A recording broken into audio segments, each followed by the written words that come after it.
Hello guys, this is your friend Naruto Audio Fanfics and we are back with a new fanfic. Which is what if Naruto became the Shadow King, and Mei, Kurenai, Yugito and Anko followed his darkness part 1. And if you enjoy this fanfic then please press the like button and subscribe to my channel for more fanfic like this. And now let's start the fanfic. Waking up to a bright new morning, Naruto groaned in pain as he slowly got up onto shaky legs. Not because his body was still waking up, but because of the fact that he was in genuine pain. Ever since he helped that lady that was passed out in the path he took to go home, he had been in so much pain. She gave him one hell of a hickey and man did it stay. Making his way to the bathroom and gazing into the mirror, he pulled the neck of his shirt down to reveal the 2 holes where that girl bit him. 2 puncture marks were seen at his neck and had veins that were pulsing a red energy. He asked Kyuubi to try and fix this problem, but Kyuubi could only reply that her power couldn't fix this. This was ancient. What was happening to Naruto had been around for thousands of years, yet it died out during the birth of the shinobi era. Long before she and her siblings were born. But she did hear stories and rumors regarding them. Naruto merely scoffed at the idea of something as ridiculous as that. He was Naruto Uzumaki, the one to become Hokage. What was he gonna be if he gave into a small hickey? But that wasn't the only thing he felt after receiving the bite. Ever since he was bitten by that girl, he had been finding the sun to be extremely annoying. And it got stronger every day. He'd often hear from people that it was a wonderful morning. To him, the sun hated him. And he hated the sun. Today he'd be going on the C rank mission. His first ever. But for some reason, his body didn't want any of it. His body just refused such a task to take place. Forcing his body to move, Naruto packed away his gear and headed out to meet his friends at the gates. Once he made it, they headed out and began their escort mission to Wave. Doing everything he could to not collapse as they walked, Naruto soon began to sweat up one hell of a storm as he dropped to his knees. Stupid Idot. This is no time to take breaks, barked Sakura with Naruto panting hard as sweat beaded down his brow. I know. Spat Naruto, hoisting himself up onto shaky legs. You okay? Asked Kakashi, looking to Naruto. I'm fine. Let's just keep moving, said Naruto, walking off. Passing by a tree, they noticed a puddle that seemed out of the ordinary as it hadn't rained in weeks. As they walked away, 2 people came out the puddle but were dispatched by a hunter nin from Kiri. After learning from Tazuna that there were people after his life to ensure the bridge was never finished, did Naruto give out. His body collapsed on him as his breathing became erratic as sweat beaded down his body. Everyone merely looked on at the scene while Sasuke merely scoffed. Dumbass passes out not even 30 minutes into a mission. What a weakling. Snorted Sasuke. That's enough, barked Kakashi, making his way to Naruto. Assessing the boy's body, Kakashi found Teo bite marks on the side of Naruto's neck near the collarbone. Arching an eyebrow as he examined the bite marks, he felt that there was something strange about these marks. He had never seen those marks before. Picking up Naruto with everyone heading to Wave, Kakashi began to think as to what was Naruto. His body felt extremely hot. Like he had more than a fever. Whatever it wasn't good. With the girl sprinting as fast as she could while making sure to look like she was human, she ran down the pathway of the village. Her face warped in worry and fear as she moved through the village. Damn it. I injected my venom into a human due to my rage. It's only a matter of time before people will know of my existence, she said to herself as she sprinted through the village. Her long flowing black hair tugged in the air as she sprinted. With Naruto finally making it to Wave, they got settled into Tazuna's house while they set Naruto into one of the rooms of the house. Kakashi was slightly worried with Naruto as he feared that Naruto may not make it through. The boy looked in a rather large amount of pain as he panted and sweated up one hell of a storm. And now his body felt like the sun itself with heat. Red hot veins were seen over his body as the 2 holes on Naruto's neck burned ever so brightly. Tsunami, Tazuna's daughter, assisted with ensuring Naruto was kept cool, but that seemed to be a mission on its own. The wet cloth that she kept placing on Naruto's head steamed and was already dry within 2 seconds of her placing it on his head. As she desperately tried to get his body heat down, Kakashi, Sakura and Sasuke were downstairs. Kakashi has his nose in his porn book once again as Sasuke stood there brooding into the distance while Sakura was swooning over the emo duck butt. Collapsing like that when we were not even a day into our mission. He's such a weakling, I actually wonder why he's on our team, remarked Sasuke. I agree. He's so weak he shouldn't be alive, snorted Sakura. Sasuke, that's enough. Naruto is in pain right now. Something is happening to him and I don't even know what is wrong. Do you ever care for your team? Snapped Kakashi. HMPH. That idiot will always be a weakling. Whereas I am an elite. Spat Sasuke, heading out to brood some more. Sakura tailed Sasuke, leaving Kakashi in the home alone as he sighed and shoved his nose deeper into his book. Naruto, I just hope you pull through this, said Kakashi as his thoughts drifted to the blonde. But for Naruto, his body was extremely hot as his breathing quickened. His eyes scrunched shut as he fell into his subconscious and met Kyuubi. Anything better? Asked Naruto. Kyuubi shook her head as she looked to her jailer. Unfortunately not. I've tried everything. But nothing seems to be working, she said as the lights to the room dimmed as shadows were seen swirling about and slithering to Naruto. Kyuubi, what's happening? Asked Naruto, moving to the cage as the shadows got closer. Fear racked his features and mind as he backed away from the shadows but soon found himself backed up against the cage. Nowhere to run and nowhere to hide, Kyuubi just watched in horror as Naruto was soon encompassed within the shadows. A cry from Naruto was all that broke through the silence from within the blonde's mind. Outside in the real world, Tsunami had left the room to get more water, leaving Naruto alone in the room. The body of Naruto was soon encased in a cocoon of shadows as the same cry from Naruto echoed through the room. The shadows soon began to give off the same chirping sounds as what bats would make as the shadows soon hardened around Naruto's skin. For a few minutes, the body of Naruto was rigid and unmoving. But soon the shadows peeled off with them forming dead bats as they hit the floor, revealing the transformation that had taken place. Naruto's features had changed drastically. His hair was a lighter shade of yellow, almost to the point of being white. The whisker marks were no more while the nails on Naruto's finger were slightly longer but not too long.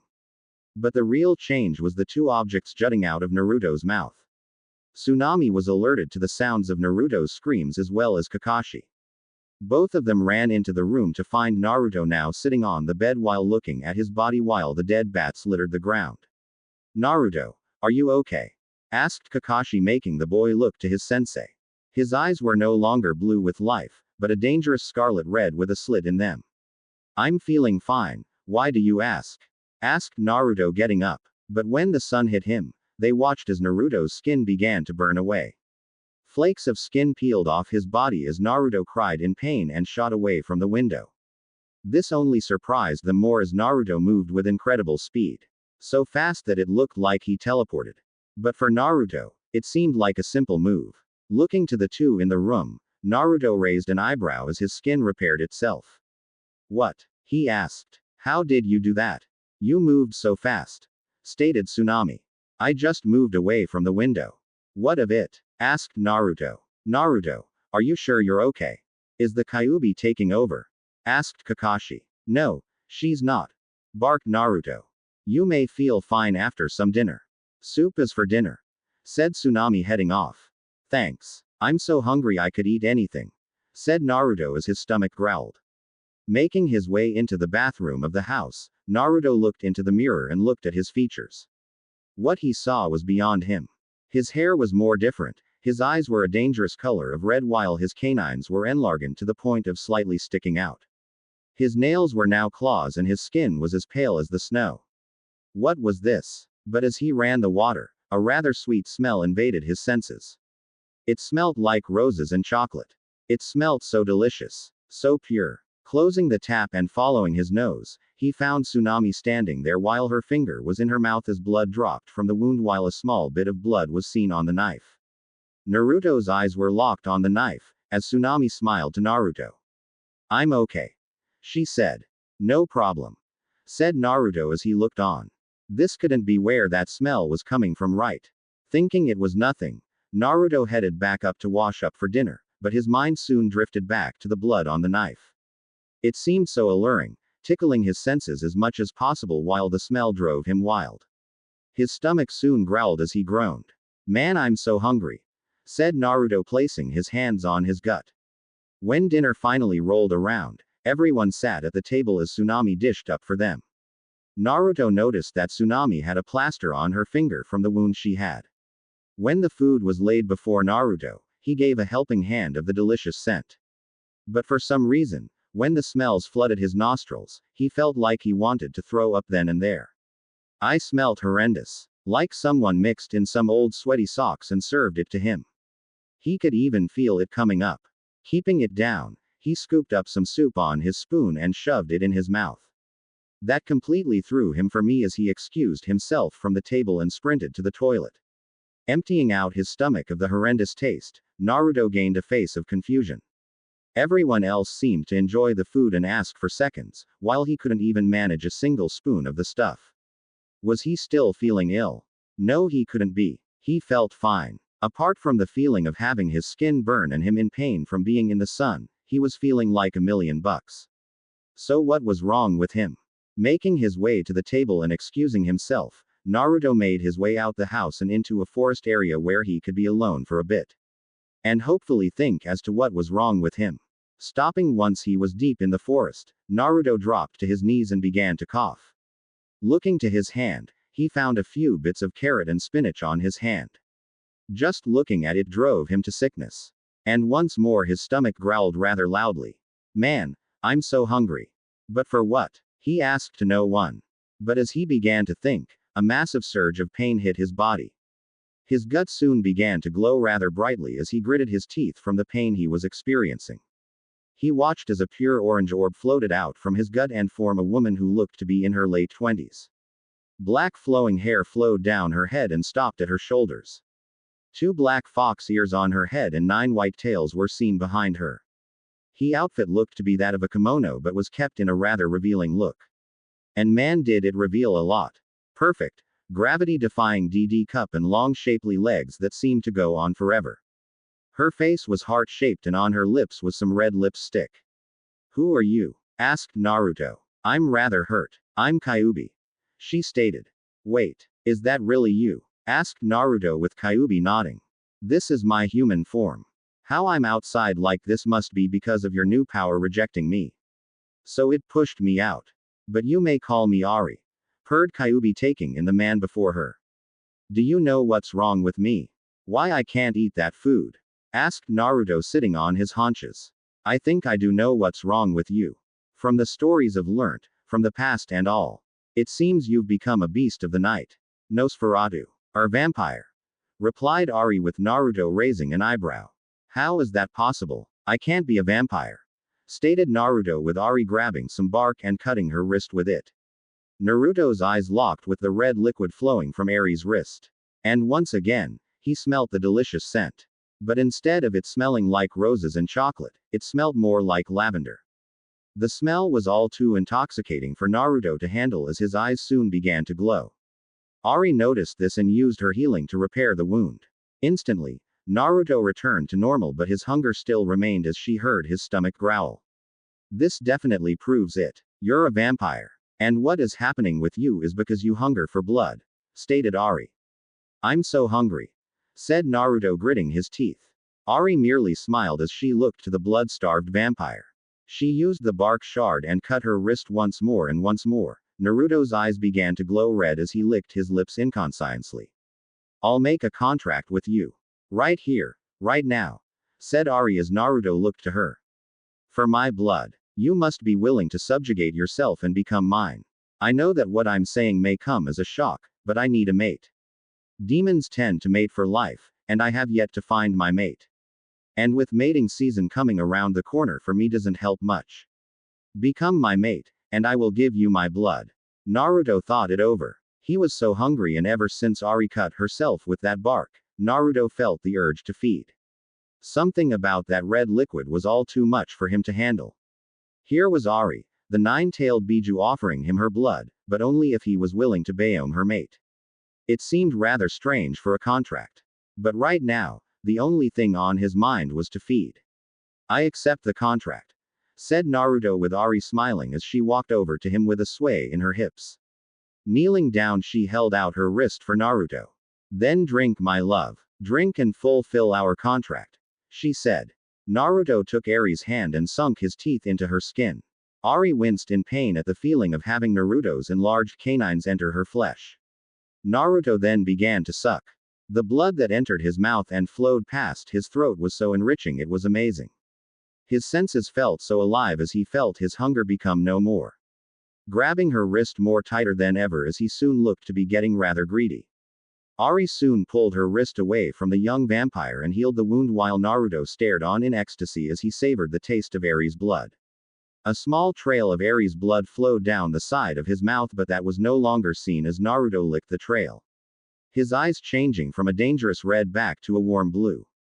Now it's time for you to make good on the other part of our deal, said Ari as she took off her clothes to reveal her amazing body to the vampire. A deal is a deal after all, said Naruto as he too got undressed with Ari pouncing on Naruto. Throughout the forest, moans and screams of pleasure echoed through the area as Naruto and Ari explored one another's bodies rather passionately. After a few hours, the two new lovers put their clothes back on as the sun slowly crept over the horizon. Naruto watched as the sun's rays hit him, scrunching his eyes shut as he expected the sun to burn him like it did in the house from the window. Naruto found that the sun wasn't even hurting him. Not one bit. Opening one eye, then the other, Naruto found that the sun was not even hurting him one bit. Though his blood boiled in the sun, which was rather painful in its own way, it was at least manageable. Looking to Ari, who put on the last bits of her clothing on, she looked to Naruto. I don't know what is going on here. All I know is that you're a vampire.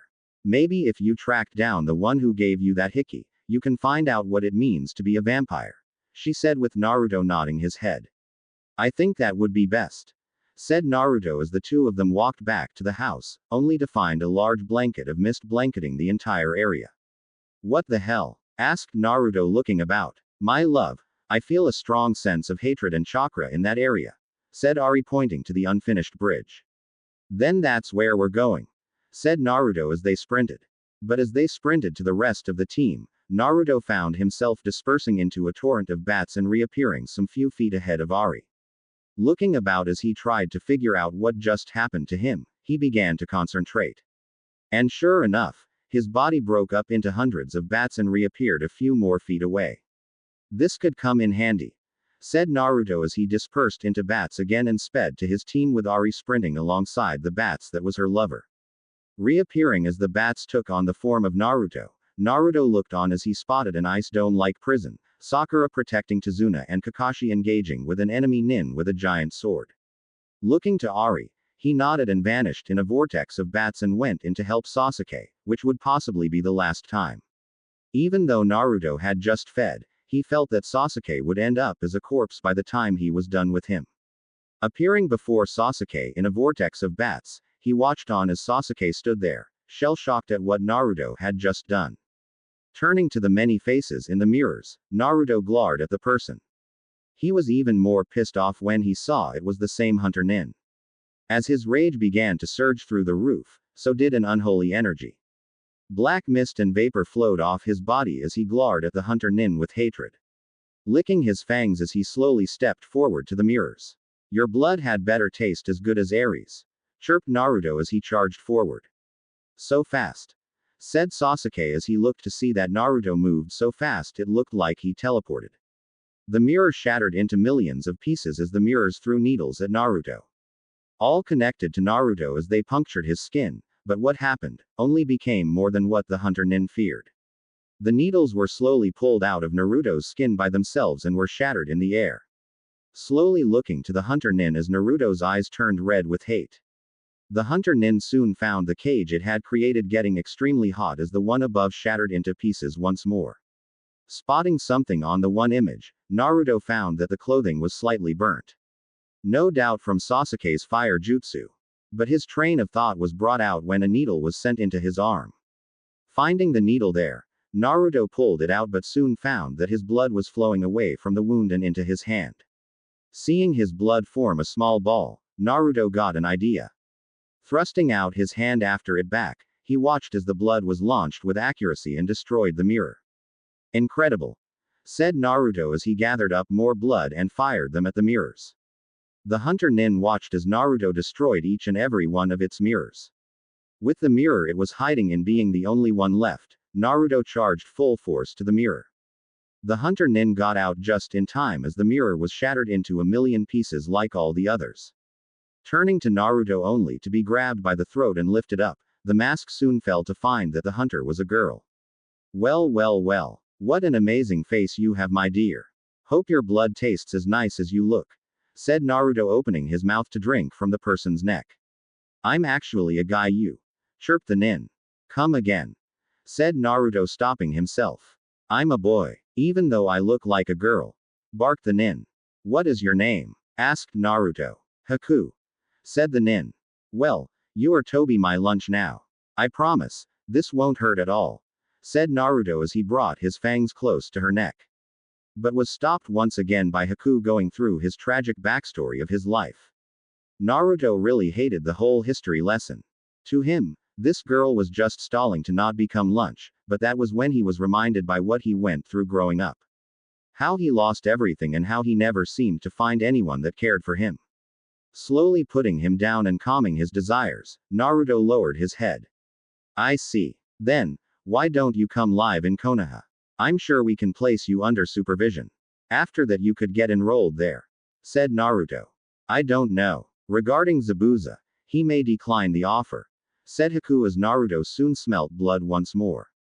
Dispersing in a vortex of bats as Haku shunshined away, Naruto reappeared before Kakashi slammed his hand into a severely wounded Zabuza. He grabbed the hand and stopped it then and there while Ari kept a watch over the area to see if anyone would attack. Naruto, what are you doing? Asked Kakashi. Haku then explained the life of how him and Zabuza lived. But as he told Kakashi, a strange sound of laughter was heard from the other side of the bridge with a large group of people standing there with weapons drawn. The mist jutsu that was active dispersed to reveal them there. Who the fuck are you? Asked Naruto. Name's Gato Kid. And this village is mine, said the man as he smiled. I don't like the vibe I'm getting from you, growled Naruto. That's because I'm very bad news, chuckled the man. Kill the men, but leave the women and children. The women can be used for my entertainment. The children can be sold into slavery. That last part, Gato looked over to Ari as he licked his lips while he took in the woman before him. Despite the animalistic feature, she was extremely attractive. How about it, dear? Want to be mine? I'll give you a collar, pet you every day and show you a really good time, said Gato with Ari glaring at him. Naruto merely growled as he clenched his fists as his power swirled violently. How dare this bastard try and prove something? Naruto felt his vampiric nature grow more and more with every bit of hatred that seeped out of his body. Ari took note of this and merely sashayed over to Naruto with a sway in her hips. Take them down, my love, she purred as she moved her hair out the way to show her neck to him. Naruto clamped down on her neck and drank a small bit of her blood. Ari merely moaned from the feeling as she ran a hand through his hair. When Naruto was done, he gave her a kiss and sped off to the approaching enemy. It all happened in the blink of an eye. 1 second, the enemy was speeding to them. The next, their heads were gone with Naruto standing there with 2 heads of 2 of the thugs. Everyone went wide-eyed at what happened as Naruto dropped the heads and turned to the masses. Let's dance, said Naruto as he charged again. Blood flew everywhere as Naruto unleashed his ungodly speed on the enemy before him. Gato watched on in fear as he watched every single thug he had hired get obliterated by Naruto as he tore them to shreds. Sinking his teeth into one of the thugs, Naruto drained him of his blood, leaving nothing but an empty husk of flesh. Monster, cried one of the thugs as they tried to stop the person before them. But they didn't even get far as Naruto mowed them down by slicing off the heads as if they were paper, using his blood as a bullet or by a simple bite and drain. With the forces all dead, Naruto turned his attention to the last man being Gato who was struggling to get away. Naruto moved with as much speed as he could master and grabbed Gato before he could get away and threw him onto the concrete and glowered at him with his fire-red eyes. Please spare me, he begged. Give me your banking details first, said Naruto. Gato quickly pulled out a piece of paper and scribbled on it and handed it to Naruto. Taking the paper, Naruto crumpled it up and threw it away. You're real one, jackass, growled Naruto. Gato shook with fear as he raised his pen and wrote once more on the paper. Once done, he handed it to Naruto. Naruto looked over the numbers and pocketed it. Thank you for your help, said Naruto as he opened his mouth and sunk his fangs into Gato's neck. Gato screamed and howled in pain as he felt his blood leave his body and into the boy latched onto his neck.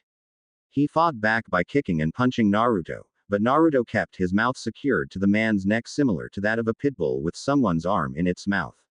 After a few minutes of struggling, Gato passed on as Naruto removed his mouth from the man's neck. Not the best blood I've tasted. Let me rephrase that. That is the worst blood I've had. Tastes like rotten apples, said Naruto, wiping his mouth of the blood.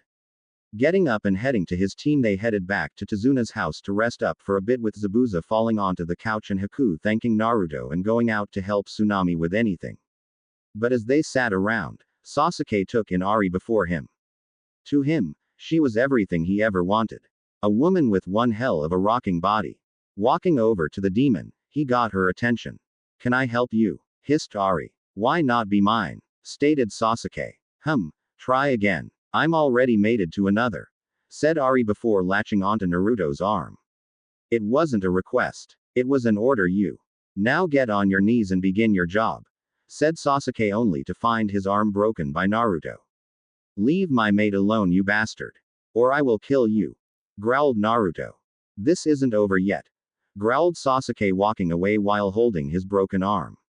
Damn, my love, that was hot. I hope you can show me something hot later on, said Ari, licking her lips. Oh, there will be a lot to show you, said Naruto. As I already know. Man alive, said Ari, licking her lips at how equipped her mate was. Waking up the next morning and heading off back to Konoha once the bridge was done, they arrived at Konoha by midday and headed to the Hokage's office, where they were debriefed. Haku and Zabuza were placed under supervision, much like how Naruto predicted, and ensured they were looked after by Naruto, who showed them his apartment. Zabuza crashed on the couch and Haku took the other room. Ari chose to sleep in the same bed as Naruto, and quite frankly, he didn't mind at all. They were an item now. Better start acting like it. Waking up to a bright new morning, Naruto groaned as he felt the sun on his skin, with the sun once more beginning to burn him. Opening his eyes and shooting into a shaded corner, Naruto felt his skin repair once more, and the growl of his stomach pierced the space. Clicking his tongue as he found Ari to no longer be with him in bed, Naruto soon heard water running. Walking out after getting dressed, Naruto made his way into the dining room and found Zabuza and Haku in the dining room. Haku was seen making food while Zabuza slouched in the one chair. Yo Fangs. What up? Asked Zabuza. Not bad. You haven't told anyone about the fact that I'm a vampire, have you? Asked Naruto, with both of them shaking their heads. We wouldn't dare. You saved us, so our lives belong to you, said Haku as he finished making breakfast. He then grabbed a glass from the cupboard in the kitchen, grabbed a glass and slit his wrist, allowing the blood to flow into it. When the blood reached the brim, Haku grabbed a plaster and placed it over his wound, while Zabuza handed the glass to Naruto as his eyes turned red. Here, Fangs. Drink up, said Zabuza. Taking the glass, Naruto downed it and felt his bloodlust fade away like a simple breeze. Thanking Haku for the blood and finding it tasted like ramen, Naruto turned to find Ari coming out the bathroom with nothing but a towel around her wondrous body, while her hair and tails were still slightly wet from the water. Good morning, Ari. Breakfast is ready, said Haku, setting the plates down for him, Zabuza and Ari. Thanks, kid. I take it you already gave Naruto his meal, said Ari, with the boy nodding. I did, said Haku, sitting down. I'm confused, said Naruto. Ari here told us of the conditions for living in your house. We are to supply you with blood. That being the first condition. The next one is to keep your new life a secret. You know, the whole vampire thing, said Zabuza as Haku nodded. I see. Well, I'm heading off, said Naruto. Whoa, hold on there, Naruto, said Haku, grabbing his wallet and throwing it to Naruto, who caught it. Take that and buy yourself some new threads. That orange thing is horrible, he said, with Naruto thanking him and heading out. When Naruto left, Zabuza turned to look at Ari, who was happily eating away at the food before her.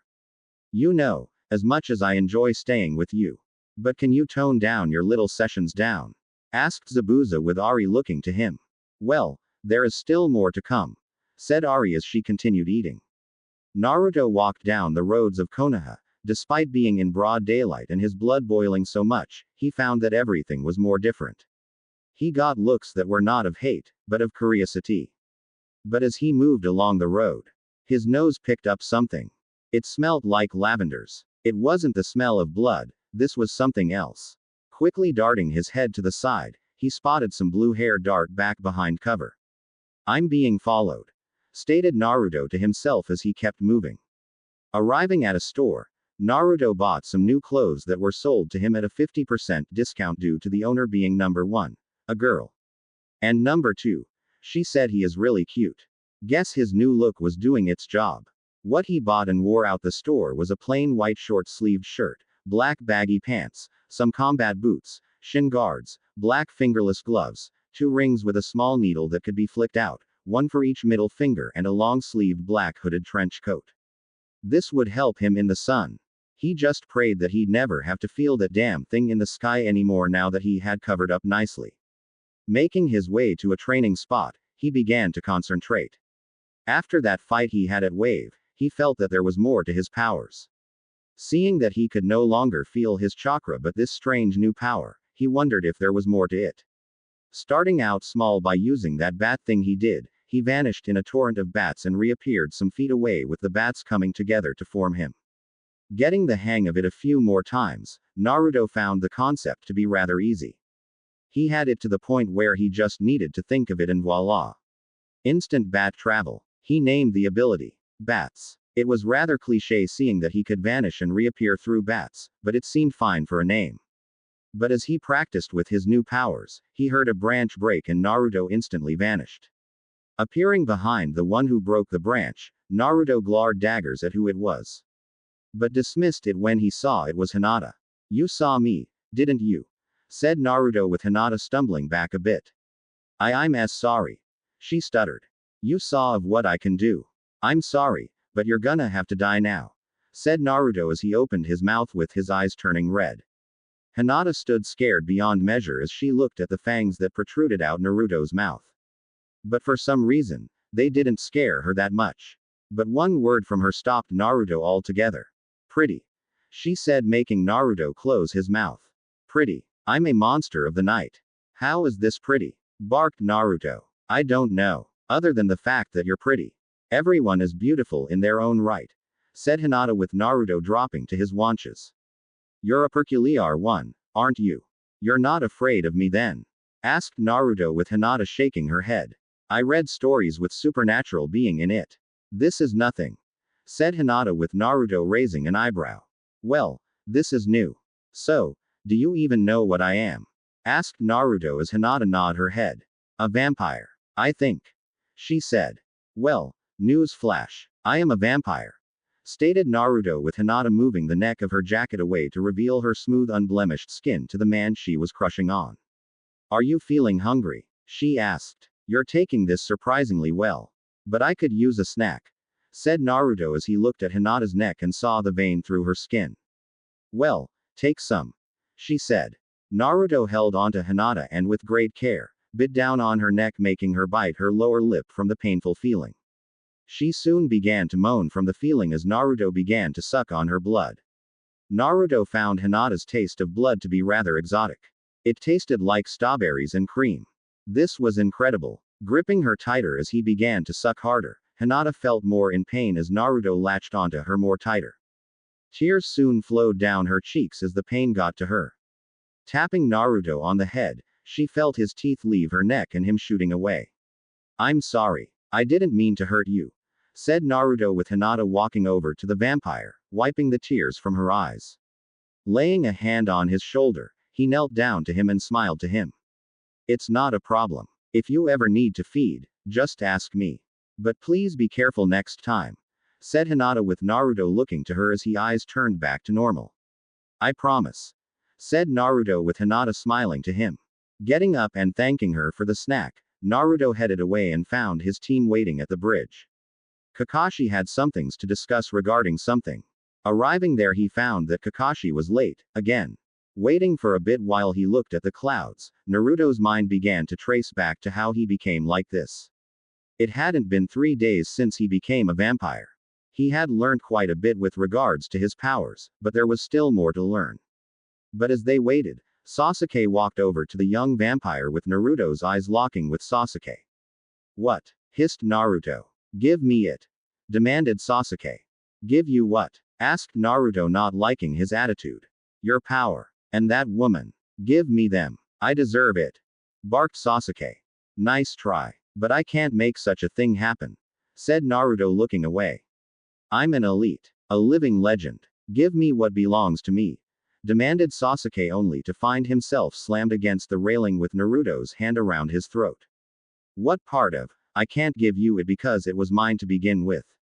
Don't you understand? I bet your blood isn't even that tasty. I can smell it from here. Growled Naruto with his eyes changing red with rage. Let Sasuke go, you weakling. And give him what he demands. You should be honored to be in his presence. Shouted Sakura on the top of her lungs, only to find Naruto's hand around her throat. Maybe I should educate you in the difference. Sasuke, I'm like this because of what happened in the past. As for Ari, I can't give you her because she and I are mated for life. As for you, Sakura, I should just drain your blood and then dance on your grave. Said Naruto as he slowly opened his mouth, ready to do the deed. Naruto, stop this. Said Kakashi, appearing with the vampire, dropping the two and turning to his sensei. Don't you dare back-chat me. Especially in front of someone who has transcended death itself. You couldn't even hold a candle to me. I will ensure this world burns for what it has done. Growled Naruto before slamming his mouth shut. What did I just say? What am I becoming? Thought Naruto before looking to Kakashi. I apologize. Said Naruto, with Kakashi handing each of them a slip of paper. Take this. These are for the Chunin exams happening a week from now. During that time, you are to train or do whatever you wish of. Report to the academy after the week is up. Said Kakashi before shunshunning away. Pocketing the slip of paper, Naruto clicked his tongue as he walked away. What did he do? Why did he act in such a way? Why did he feel so angry then? Why did those words flow out his mouth? But as he was thinking it, to what happened, an ABNU appeared before him wearing a Neko mask and had purple hair that flowed to the middle of her back. Naruto Uzumaki. You are to report to the council at once. Said the Anbu. Okay. Said Naruto, rolling his eyes and going with the Anbu. When he reappeared, they waited outside the council room as he heard Hiruzen's voice on the other side. He seemed to be in a state of rage. No doubt because the civilian council was plotting something against him yet again. This wasn't the first time he appeared before the council. The first time he appeared here was because he fought back against a person who was after his life. Naruto was only 7 at the time. He was called to see the council then, after he injured the assailant. When they heard Hiruzen's voice on the other side, the two entered the room. But when Naruto stepped through the doors, the smell of wet dog invaded his senses. And man, did it put him off, badly. Looking over to Sume Inuzuka, he found that she was giving off the smell. Must be due to the dogs she kept with her. Naruto Uzumaki, you have been called here because of the notion of what happened at Wave. It has come to our attention that you have brought in some wanted nin, said a civilian councilwoman. So what? They've been granted safe haven here. Barked Naruto, only to have a fat civilian councilman slam his hand on the table. You will know your place, demon. And you will answer our questions. He barked, only to have Naruto moved with incredible speed and glare at him. Everyone stared on in shock at what Naruto just did. 1 second he was standing by the ABNU, the next, he was before the councilman. How did he move that fast? No one could keep up. Let's get one thing straight here. I am nobody's pet. I never was, and never will be. As for the question, I already answered it. Dumb fuck. Hissed Naruto with his eyes glowing red. Danzo saw this and raised an eyebrow. Naruto, please calm down. But the other reason why you are here is because you are to be given your inheritance, said Hiruzen, holding out a scroll. Snatching it away from Hiruzen, Naruto unraveled it and began to read. When he was done, Naruto handed it back to Hiruzen while a smile graced his lips. So you're giving me my home that belongs to me. Glad to see that. But I also noticed that there was one more thing there. said Naruto with Hiruzen nodding his head. Yes, as it goes to show, you are probably the last Uzumaki in existence. So, by this decree, you have been placed under CRA. You are to take on multiple women to bring back the Uzumaki clan, said Hiruzen. And what if I don't want that? Asked Naruto. Then it is your decision. And we will respect that, said Hiruzen. Adjourning the meeting, Naruto went his own way. But as he walked along the road, Naruto smelt the smell of wet dog yet again. And it seemed to be following him. Heading down a route no one knew of, he vanished in a torrent of bats and appeared right behind the one tailing him. Well, if it isn't Sume Inuzuka acting like a stalker, said Naruto, scaring the woman to death. I just wanted to know from you. What happened to you? Why do you seem different? And how did you do that? She asked. So many questions. Come by to my new home, being the one I was given in my inheritance. There I will show you what I am, said Naruto. Agreeing to this, they headed out and went their separate ways. Naruto returned back to his apartment to inform Ari, Zabuza and Haku that they will be moving now. And that he may have shown his power to someone by mistake. Oh well, if they try and tell anyone, they'd die through being bitten. With Danzo walking along the hallways of Route as many Anbu were seen training in the powers stolen. Danzo made his way to a jail cell deep in the heart of Route. When he reached the door, he opened it and walked inside to reveal a woman with long flowing red hair that came to her waist. This woman was perfect in every way. Her body was like that of a model, topped with DD cup and a heart-shaped face. The perfect MILF was what one would describe her as. Danzo knelt down to her and lifted her head. Looks like your son has made quite the power for himself. It doesn't matter. It will belong to me soon. And when it does, there will be nothing left. Cackled Danzo with the woman began to cry. Oh Naruto. Forgive me. I'm so sorry. Sobbed the woman as Danzo left her alone. I just pray that you're okay, she said as her head dropped down. It was now rather late at night while the group waited for Sume to arrive. Ari, Zabuza and Haku recently moved all the stuff they owned into the house, which was a rather large estate. Naruto and Ari took the master bedroom as Zabuza took one room and Haku took another. Telling them that he was placed under CRA came as a rather powerful shock to Ari but not to Zabuza and Haku. The two accepted it as they knew this type of thing was done all the time. But Ari voted against it. She kept telling them that Naruto belonged to her and that was final. It took all three boys to calm down the raging demon that this was necessary and that it was to bring back the Uzumaki clan. Ari still didn't like the idea, but when Naruto told her that he'd still be hers no matter what, it softened her up and she reluctantly agreed to share him. With that mess sorted out, they sat there waiting for Sume to arrive. But they soon knew she was coming as Naruto's nose picked up the smell of wet dog once again. But it seemed more weaker than last time. Opening the door for them, they found not only Sume but also Hana, Sume's only daughter. The two walked in and looked to Naruto. So, what is this whole deal that you needed to talk here? Asked Sume. As you saw in that alleyway, I vanished in a swirl of bats and reappeared behind you. That is what I'm getting to now. Ari, if you would be so kind, said Naruto with Ari walking over to her mate. Drink up, my love, she purred as she moved her hair out the way. Sinking his fangs into her neck as Ari moaned out loud rather lewdly, as Naruto drank the blood from Ari. Taking only a small amount and licking the hickey given to her which healed instantly, Naruto turned to the two women before him. I am what is known as a vampire now, said Naruto. But that's impossible. Vampires don't exist, said Hana. Then why is one standing before you?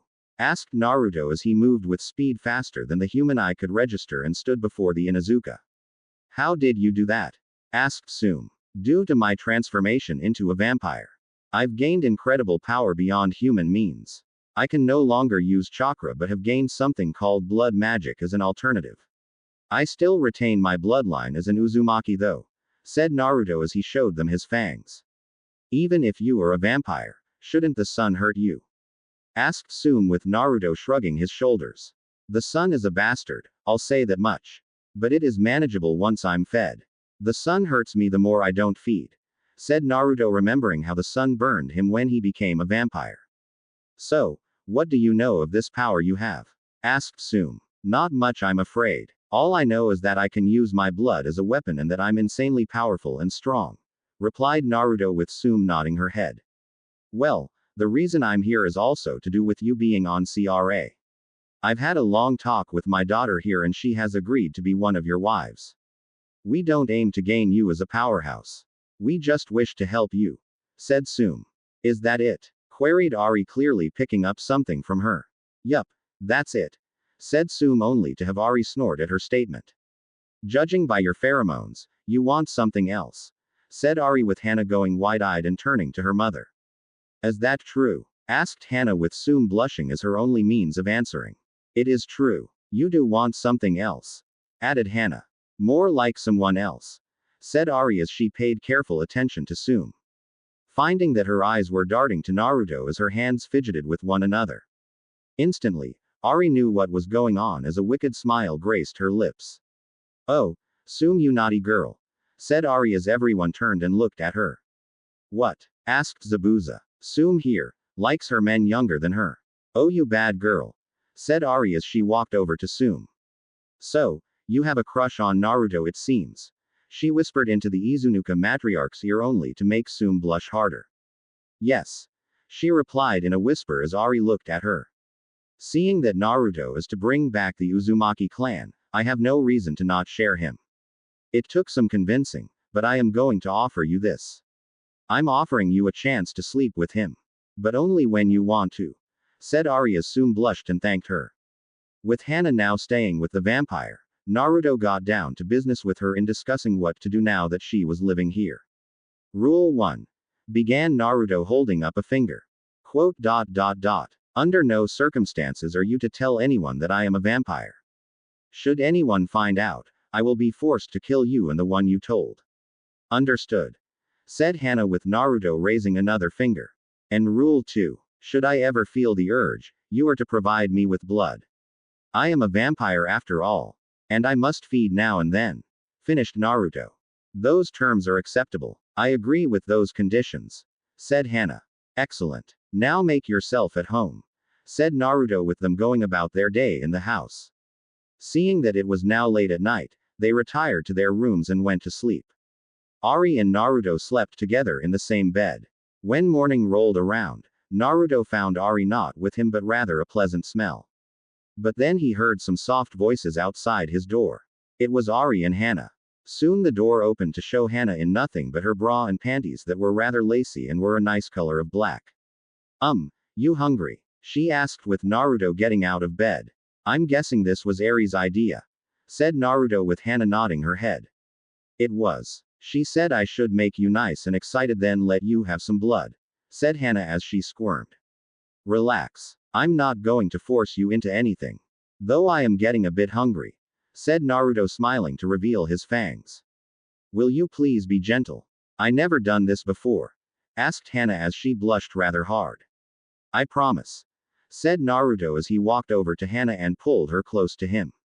Biting onto her neck, he was awarded with a moan as Hana felt Naruto's fangs pierce her flesh and hit right on the vein. She soon felt Naruto draining her a bit of blood. She placed a hand on his head as she pulled him close to her body. Thinking he had enough, Naruto removed his fangs and licked the wound. My thanks, said Naruto as they walked out the room and headed down to find Haku sitting on the couch along with Zabuza as a blood bag was slowly being filled. What are you doing? Asked Naruto. It was Haku's idea. Should we do this, then you have something for the road. Due to there only being 4 of us, production of blood bags will be slow. But seeing that more may join in, it won't be a problem, said Zabuza, with the boy nodding his head. Okay, said Naruto as Ari was seen walking in with some orange juice and some cookies. Soon there was a knock on the door. Naruto went to answer it and found Hinata standing there rather happy. Letting her come in, she looked to the people in the home. Hello, she said, making Zabuza and Haku raise an eyebrow. You aren't gonna attack us or question us? Asked Haku, with Hinata shaking her head. Why would I? Your business is your own as well as your reasons, said Hinata. That's rather mature, said Haku. I know. Naruto, do you need some blood? Asked Hinata, unzipping her jacket and showing him her neck where he bit her previously. Naruto felt his bloodlust surface as he looked to the vein. His mouth soon opened and made his way to Hinata. But as he was about to bite down, Ari stepped forward and hit him on the back of the head through a karate chop. What the hell, Ari? Asked Naruto, looking to her. You're getting greedy, Naruto. One feeding a day. Should I begin rationalizing you? She barked in an authoritative tone.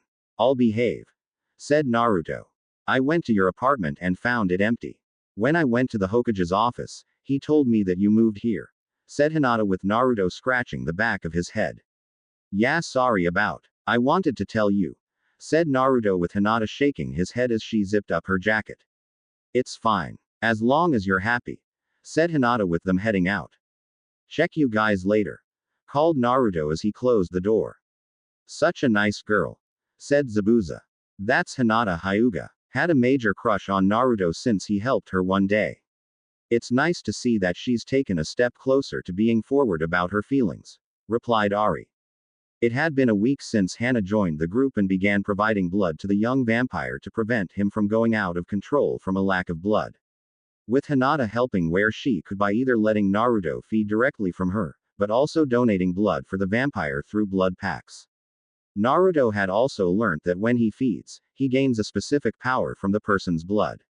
For instance, when he feeds from Ari, his speed is greatly enhanced, allowing him to move more faster.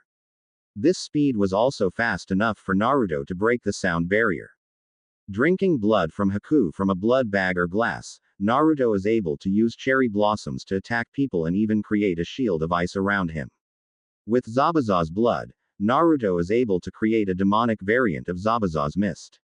But this mist was powerful enough to rot the person's skin off and cause massive amounts of pain to the person.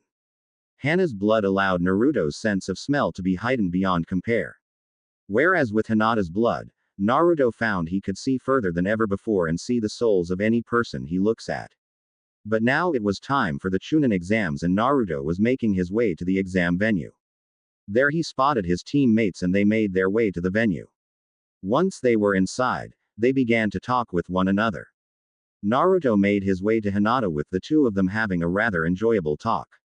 But they soon were seated as Ibiki came into view and went over the exam rules.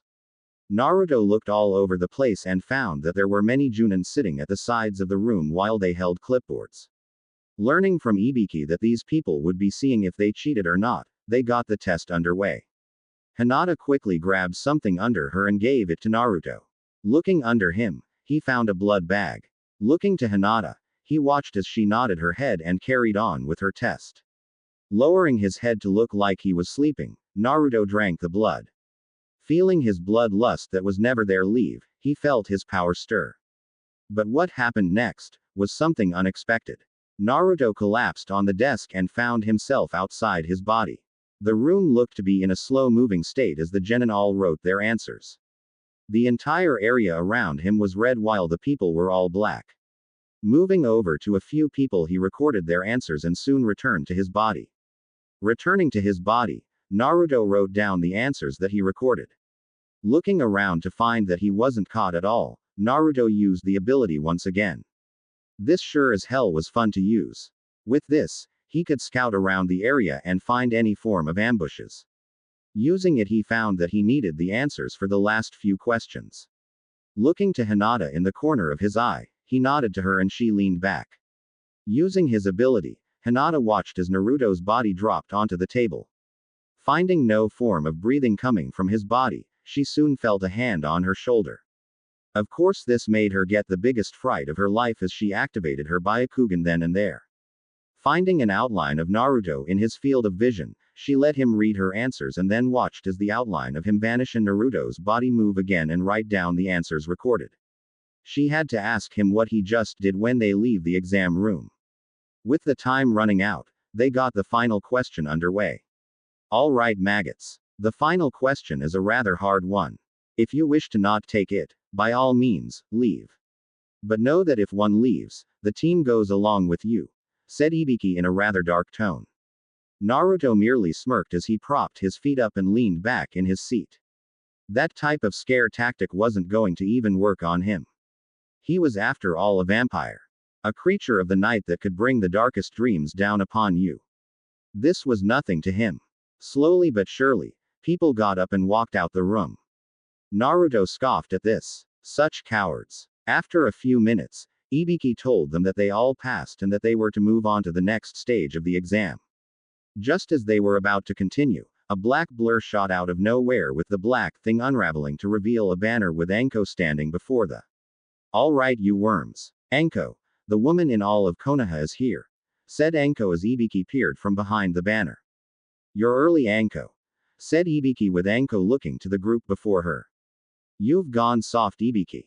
Don't worry, I'll get them thinned out even more, said Anko, telling them to meet her at the Forest of Death. Everyone soon got up and walked out the room and made their way to the Forest of Death. As they stood at the gate, Naruto spotted something in the tree line. Something that piqued his interest. But the person vanished behind the tree. Looking to Hinata, who stood next to him, she nodded to Naruto and ensured she kept her eyes open. With the teams getting into their starting points, they got ready. The rules were simple. Survive in the forest while taking a scroll that was not the one you had. A scroll of heaven or earth had to be taken to the center of the Forest of Death in order to complete this stage. Getting ready, Naruto made a mental note to not use his vampiric powers too much. He didn't want to be caught. He knew he was strong, and powerful at that. But something just told him to not show his powers too much. Soon the gun was heard and the teams rushed into the Forest of Death. Speeding down as fast as he could, Naruto used his vampiric speed to speed ahead of the group. He had to find that man. Telling Sasuke and Sakura that he would catch up later, he sped off away from them. Coming to a stop where he saw the man when he was outside, Naruto sniffed the air. He nearly threw up then and there. Man, that is nasty. That smell is bad. I can't even smell the blood. Oh well, guess follow the stink, said Naruto as he followed the scent. Instead of jumping from one tree to the next, Naruto just vanished in a vortex of bats and flew through the trees. With his body broken up into millions of bats, he found that he could send a few this way and that, but they couldn't be too far apart from each other as it would make him feel like his body was being ripped apart. But as long as he could catch up to the man, he was fine. But he soon spotted someone jumping in the path he was going on. Returning to have the bats take his form again, Naruto found it was Hinata. Jumping off the branch, Naruto dispersed into a vortex of bats and reformed right before her, scarring her shitless, which nearly made her fall to her death.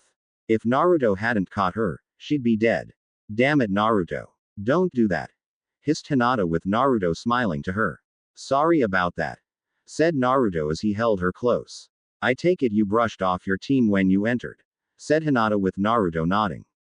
Yeah, seems you did the same. I thought that I'd help you with this, said Hinata with Naruto smiling to her. Thank you so much, said Naruto as the two headed off in the direction the man went. Naruto used his bat's ability while he kept up with Hinata. Soon they tracked him down and watched from their tree perch. Naruto reformed his body as he looked to the man. Hinata looked to him and held out her hand. Lunch is served, I guess, she said as Naruto licked his fangs. Vanishing in a volley of bats once more, Naruto zeroed in on the man and reappeared before him. The man didn't have time to think as Naruto latched his mouth onto his neck and began to drink up the blood in the man's veins. The blood tasted awful, but man, was Naruto going through his mind? One thing that he soon spotted was a memory of the man as he stood before a woman with blood-red hair, cladded in rags and chained to the wall. She kept muttering his name and repeatedly apologizing for something. There was no mistaking it. It had to be his mother. Searching through his memories again, Naruto found a secret entrance deep in the sewer system of Konoha. So that was why he smelt like shit. Literally. He had to investigate this when he was done here with the second phase. He had to see about this woman who he had a strong feeling was his mother. He had to know. As well, he had to ensure that there was no other prisoners there. He had a feeling that there was. Removing his fangs from the man's neck, Naruto leaned against the tree and threw up the blood then and there. Hinata jumped down to Naruto and ushered sweet words to him as he threw the blood up.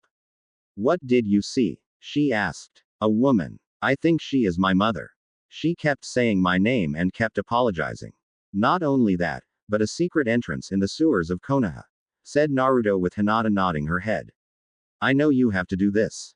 But first, You must need something to wash that horrible taste from your mouth, said Hinata as she opened her jacket and showed her neck to Naruto. The bite marks she had were healed up rather nicely.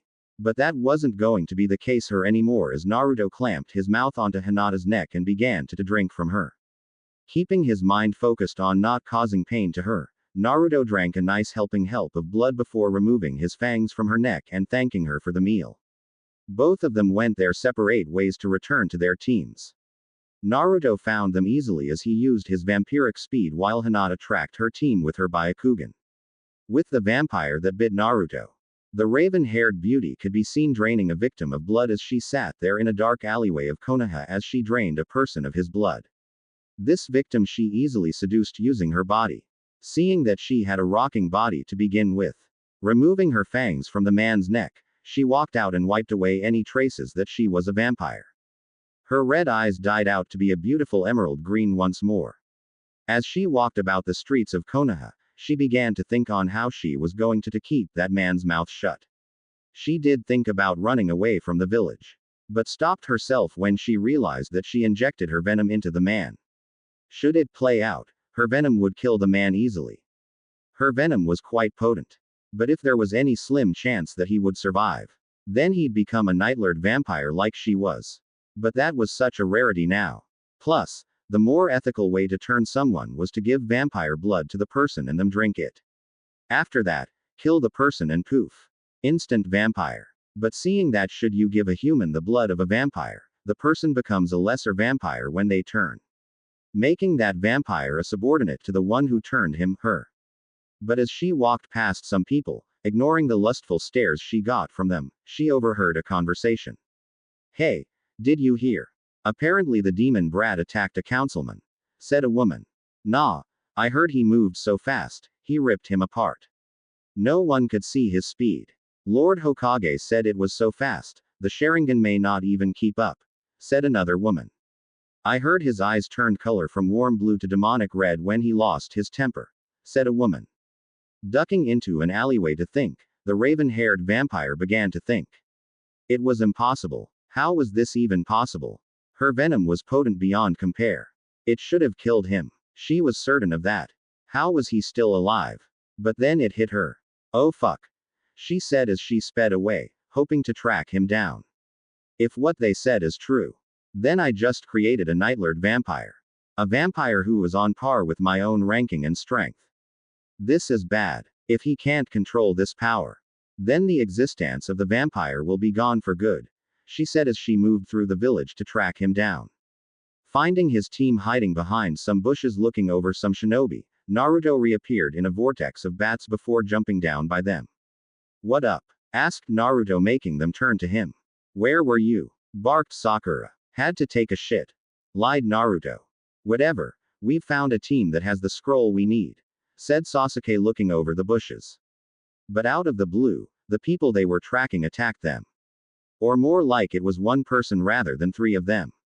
Turned out the other two were just illusions. The three of them jumped away as a snake shot out of nowhere. Naruto was hit away and flew into a tree before dropping down to the ground, hit rage growing after what just happened. All his mind could think of was that he was a vampire. How could such a thing happen? Why did it turn out this way? Why was he swatted away so easily? The man turned to Sasuke as a smile graced his lips. Ah, the last Uchiha. How marvelous, he said as he slowly walked over to Sasuke. Don't you dare, growled Naruto, getting up only to find a rather large snake looking over to him. Before Naruto knew it, he was swallowed whole by the snake. The group stared on as they watched the snake swallow and then curl up and go to sleep. With that out of the way, the man turned to Sasuke as he reached to his face and pulled it down to reveal a hideous yellow eye. Instantly, Sasuke and Sakura found themselves witnessing their own deaths.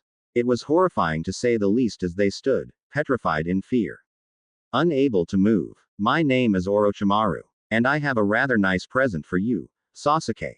He cooed as he made a hand sign and walked to Sasuke. But as he got close to Sasuke, the snake that was sleeping soon began to shake as the sounds of bats squeaking pierced the air. Sasuke snapped out it along with Sakura when the sound invaded their hearing as all three looked to the snake. Instantly, out of nowhere, The snake exploded as Naruto stood there. A vortex of bats encompassing his body as a black aura flowed violently around him. His eyes were a pure blood red as his nails grew into claws. But it didn't end there. Naruto soon began to clutch his chest as he felt a rather hot and stinging sensation burst through his body. And out of nowhere, Naruto's body exploded as blood went everywhere as his body took on a rather evil appearance. His ears became slightly longer, wings grew out his back as his fingers became 3 along with his feet becoming web-like along with his teeth becoming sharper. His skin also became extremely pale. A roar of an unholy kind erupted from his lips as he soon began to hover as a red energy flowed off his body. Vampire Lord from Skyrim. Orochimaru stared on in horror as he stared on at Naruto. What the hell did this boy become? He looked like a demon. Probably even more worse than a demon. Like a creature out of a living nightmare. What the heck are you? Growled Orochimaru. His only answer was when the creature sped so fast he didn't see it coming. Naruto stood opposite Orochimaru, an arm in his clutches as his eyes were fixed as if he was in a trance. Orochimaru howled in pain as he clutched the stub where his arm should be. Looking to the monster as it tossed away the arm, he found fear grip him like nothing he ever experienced before. Such power. Thinking it would be wise to not take on this monster, Orochimaru made a tactical retreat, just as a woman with raven hair and emerald green eyes came into the picture to find Naruto in this state. She clicked her tongue as she clicked her knuckles. Finally found you. Not good. Looks like you've already awakened your vampire mode, she said as wings burst out her back and her eyes shifted to red. Naruto merely roared as he charged at the woman before him, but he found himself knocked away and slamming into a tree. Sasuke and Sakura couldn't even keep up as they watched Naruto get out from the tree and charge at the woman before them. Thinking he could taste their movements and copy them, Sasuke activated his Sharingan. Imagine his hatred when he found he still couldn't keep up. But to Seraphim, she was fighting someone who was in a hell rage. She had seen this before. But she had to stop him from going on a killing spree. Deciding to end this now, she grabbed the hand that came her from Naruto that was intended to strike her down. She twisted and pinned Naruto beneath her as she created a sword out of leaves. Calm yourself, new blood. No one is going to hurt you. Stop this madness, she ordered as Naruto thrashed around while under her. Naruto continued to thrash, but soon his thrashing about began to die out as he calmed down and his body turned back to normal, with the woman going in for a bite of blood. Getting off the vampire and licking the small trickle of blood that trickled down her lips, the woman looked to the 2 others there as she vanished in a swirl of leaves that looked nothing like a shunshin. What the heck was that? Asked Sakura looking to Sasuke. They're strong. Like watching 2 powerful forces clashing for dominance. Incredible. That power should belong to me, growled Sasuke as they picked up Naruto only to find a gift on the ground. It was the scroll they needed. Taking it and heading to the tower in the middle, they solved the riddle and had Naruto placed into a bed with Naruto staying as motionless as possible. Or should it be said that he was motionless? As if he was dead. Looking at how creepy Naruto lay there, Sakura turned to Sasuke who stood at the doorway. You will always be better than him, she said as Sasuke's expression turned sour. That power. I deserve it. Not him. I do, growled Sasuke before storming off. With the raven-haired vampire coming to a stop that she saw in the memories she saw through Naruto's blood, she found the house easily. Walking over to the house, she knocked onto the door. Haku opened the door as he gazed at the goddess before him. She was absolutely stunning, as if Kami herself came down to earth. Can I help you? Asked Haku with the girl walking in. Where is the vampire's mistress? Barked the woman with Haku closing the door. Upstairs, said Haku with Zabuza looking to the woman as he sat there, filling up another blood pack for Naruto to feed from. Haku went up the stairs as he went to call Ari. After a few minutes, both Ari and Hana could be seen walking down the stairs as they looked at the raven-haired beauty before them. You wanted to see me? Asked Ari stopping before the woman. I did. My name is Seraphim. I am of Amire, much like your mate, said Seraphim. Then that would explain you've been acquainted with the man who was my mate, said Ari with Seraphim folding her arms. That's not even why I'm here. I don't care if he's so good in bed. All I care about is his training. That power will consume him. He needs to be trained. Barked Seraphim as Ari's eyes widened. It was you. The one that bit him. I can't say that I like your methods. But why did you do that? Hissed Ari. It was an accident. I didn't mean to turn him into a nightlord. But sadly, he is one right now. He must control this power. I will train him. If not, then my race will become extinct for good. This said Seraphim with Ari lowering her head. Naruto has been struggling on occasions to learn this power. And seeing that you're the one that turned him. I say you do it. Said Ari in defeat. Excellent. It's decided. I shall live here. Said Seraphim. With Naruto slowly opening his eyes as he sat up while a groan escaped his lips, Naruto got out the bed and found his team nowhere to be found. Slowly walking out the room, Naruto stumbled slightly as he used the wall as support. His vision slightly blurry as he stumbled through the corridors. In his vision, despite being blurry, red veins pulsed through them. He could sense and smell the blood of those around him. His stomach growled as he groaned at how he had nothing to feed on. Spotting a band of sunlight that burst through the window, Naruto stumbled away from it as he soon bumped into Temari. The Suna Kunoichi that was partaking in the exams as well. Temari spun around as she glared at the person behind her. But before she could voice her protest, Naruto, without warning, bit down on her neck and began to drain her blood. Temari's eyes shot open as she felt her blood leave her and flow into this creep's mouth. Naruto felt his bloodlust die out and his vision returning to him as he removed his fangs from her neck. Naruto felt rather ashamed for doing that to her and apologized before moving away from her. But soon felt his hand be grabbed by her as she held eyes of wonder and confusion. What did you just do? She barked to the man before, which was rather cute to her. I'm sorry. I was just rather hungry. Please forgive me. Said Naruto. Temari soon pieced it together. This guy was hungry, and seeing that he's now satisfied from the bite he gave her only spelt one thing. She too was into the supernatural much like Hinata. She was curious and fascinated by it as well. Are you a? She trailed as she brought her lips to his ear. Vampire. Naruto feared that he may have been compromised on how he was a vampire. Getting ready to bite her and drain her completely, he backed up from her as he bared his fangs. Temari threw her hands up as she shook her head. I'm not going to tell anyone. I swear. She said. I don't believe you. Growled Naruto. I've had a strong curious nature for the supernatural. My favorite is vampires. Please, are you a vampire? She asked. Sensing to see if she was telling the truth, Naruto found that she was. Removing any hostility to her, Naruto nodded his head. Temari was completely blown away. All her life, she had a deep fascination for the vampire. And now that Naruto confessed that he was one, only showed that it was real. Vampires did exist. This was incredible. How did you become one? She asked. I was bitten by a vampire for no reason. She injected something into me and the next thing I knew, I was a vampire. Said Naruto, giving her a summarized version of how he became a vampire. Is there a cure? Asked Temari. I don't think there is one. Said Naruto. But why did you attack me out of the blue like that? Asked Temari. I'm sorry for that. I didn't mean to bite you like that. I was just really hungry. Which I don't understand. Because before I transformed, I was fully fed. Said Naruto. Transformed? Questioned Temari. I don't even know that myself. A lot remains as unknowns for me. Said Naruto. Either way, I'm glad I met a real vampire. Everything I've read is now true. Thank you. And I swear, I will keep your secret hidden. Said Temari before walking away. Man, I should find out what the hell I just did. Said Naruto before he himself walked off to find his team. With the second stage of the exams now completed, the teams that had been thinned out by exactly half were now taken into a hall where they'd be doing a 1 versus 1 matchup by random selection. Many names came through the screen and stopped on 2 names. Naruto didn't even watch the screen.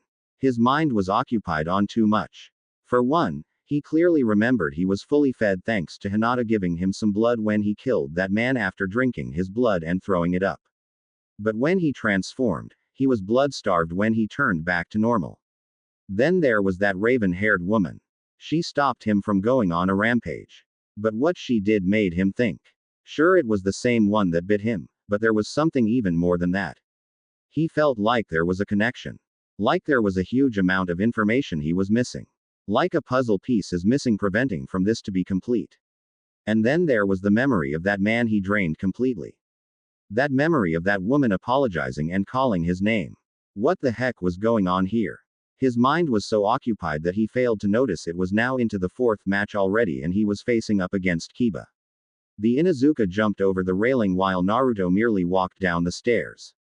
Not even bothering with the fact that Kiba was even throwing snotting remarks at him for how much of a weakling he was. And how he was going to wipe the floor with Naruto.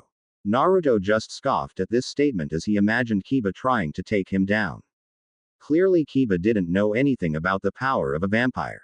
Once Naruto was standing opposite Kiba, Genma told them to begin. Look at you. You don't even so strong. I'd love to show you what power is, said Kiba arrogantly. That's rich coming from you. Clearly you don't even know what true power is, said Naruto as a hand moved to be over his face. Closing eyes only to shoot them open 3 seconds after, Kiba found himself standing before a large torrent of bats as they chirped and screeched at him. Their dangerous red eyes, hungry for the blood that coursed through his veins while Naruto moved to Kiba while in his vampire mode flew over to him. Kiba dropped to the floor as Akamaru trembled in fear at what they both just saw. There was no way that was real. Yet it felt like it was. So much power it wasn't even funny. Genma and everyone looked at the scene before them while Gaara merely shook in fear but only slightly. Mother is afraid, said Gaara making his siblings look to him. That can't be good. For this kid to make Gaara afraid like that, shows that this guy inst fucking around, said Kankuro as Tamari nodded. That's power. Right there. Said her hand traveled to where Naruto bit her. Naruto merely walked to Kiba similar to how a wolf does with its prey. Kiba's eyes were glued to Naruto's glowing ones. It was incredible. This intense feeling of absolute fear radiated from Naruto's every pore as he kept his eyes locked with Kiba's. But Kiba soon steeled himself and decided to fight back against this creature. Popping a pill and feeding one to Akamaru, they attacked Naruto. Both were seen drilling towards Naruto as they attacked with everything they had. But Naruto wasn't having any of it. This was such a game to him. Why not play with your food? Grabbing Akamaru and Kiba, Naruto threw them so hard they crashed into the wall under the balcony. Turning to them, Naruto created a few wind slicers in the air. Thanks to Temari's blood, he could do that. Firing a few at Kiba, he watched as the Inuzuka jumped out the way, only to find Naruto already in the air. Too slow, said Naruto as he backhanded Kiba into the ground. Kiba instantly slammed into the floor as a massive crater burst through the area. Naruto merely dropped down as he folded his arms and walked away. Such a shame. And here I was hoping you be a better challenge for me, said Naruto only to turn and see Kiba struggling to stay on his feet. I will beat you, barked Kiba as he saw Akamaru laying to the side. Naruto merely shook his head as he sped to Kiba and grabbed his neck, lifting him up into the air and began to squeeze. I don't think you realize the situation you're in. I am not to be messed with. I am more powerful than you. I could very easily snap your neck should I choose it, said Naruto as his eyes grew a more stronger red as Naruto bared his fangs. Stop this, said Hiruzen. Why should I? Barked Naruto. Please stop this, asked Kurenai as she shunned Shin to be before Naruto. Red eyes met with demonic red eyes. Naruto took in the woman before him as he rather enjoyed the sight her was seeing. Licking his lips as he took a nice helping hand of the scent of her blood. Oh wow, such a rather delicious scent. Grapes. Delicous, said Naruto making Kurenai arch an eyebrow. Throwing Kiba down, Naruto walked off as Genma called the match. Leaning against the railing, Naruto began to have a nice conversation with Hinata. But as the two talked, the screen flashed up and showed two names. Neji and Hinata. This was bad. Naruto knew the branch family had a rather strong grudge against the main family. Something about some trivial bullshit that Naruto didn't care for. Warning Hinata to be careful, he wished her luck as he looked at the match. As he watched the match, he found that Kurenai was approaching him. Standing before the vampire, she whispered into his ear. Why did you say that I smell like grapes? She whispered. Oh, that was the smell of your blood. It smelt like grapes, said Naruto licking his lips. Are you into S&M like Anko? Asked Kurenai, worried that Naruto may have been infected by the snake Junin. Naruto merely chuckled as he shook his head. Not even close. In fact, I'd be willing to show you sometime. But you must keep it a secret, said Naruto, looking to the match. He found Hinata on equal ground with Neji, but the boy had a rather dark side to what was happening. These matches were meant to be about proving strength. Naruto could sense some personal tension in the situation. His suspicions were confirmed when Neji gave a strike to Hinata's lung, making her cough out a bit of blood. His teeth grinded against each other as how this bastard attacked his woman. How dare he? But seeing Kushina fight back but with more power, Naruto found her to be rather on par with Neji once more. She had come so far with everything. Naruto was proud of her. But he soon went wide-eyed as he gasped in shock when Neji made a move and struck her heart this time. You don't even deserve such a name. You're a disgrace to our family. You're a disgrace to the Hyuga name. You don't even know what it means to have a person you cared for ripped from you. Of course you don't. Why should you? You look down on everyone, hissed Neji, giving Hinata blow after blow to her chest. Hinata cried out in pain as blood flowed out her mouth. That was it. Naruto vanished in a vortex of bats and was instantly standing between Neji and Hinata, Neji's hand in Naruto's hands. His eyes glazed with hatred as Naruto stared at Neji. Enough, growled Naruto with Neji scoffing. This doesn't concern you. I suggest you leave before you get hurt, said Neji, only for Naruto to remain unfazed by the threat. You do realize you're talking to someone far beyond your own understanding. I outrank you in every way, barked Naruto. As if. You don't even have the power to take me down, hisses Neji, only for Naruto to begin squeezing the wrist of Neji.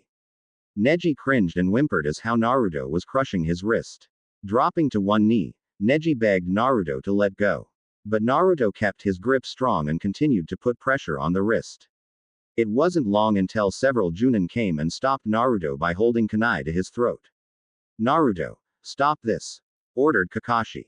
Why should I? He hurt Hinata. I do not tolerate such insolent behavior, growled Naruto. Please, Naruto, release him, asked Hinata from behind her vampire crush. Slowly letting go of Neji, who took his slightly damaged wrist into a hand, Naruto turned to Hinata and laid a hand on her as a smile graced his lips. I will do anything for you, said Naruto as Hinata collapsed into his arms, blood flowing out her mouth. Shooting as fast as he could, Naruto sped to a hospital to look at her and see if she was okay. While he was away, they began to draws for the final matches. Seeing that Naruto wasn't around, they found his number was to be number 1. While Neji got a number 2. Looks like they'd be versing each other in the finals. When Naruto arrived at the hospital, he placed Hinata on a bed and pulled open her jacket to see what was wrong with her. As he assessed her, the door slid open to reveal Seraphim standing there. She leaned against the door as she looked from the one on the bed to Naruto. There is a way to save her, said Seraphim, with Naruto spinning on his feet to look at her. How? Tell me, ordered Naruto, with Seraphim walking over to Naruto. Your blood is actually a saving grace.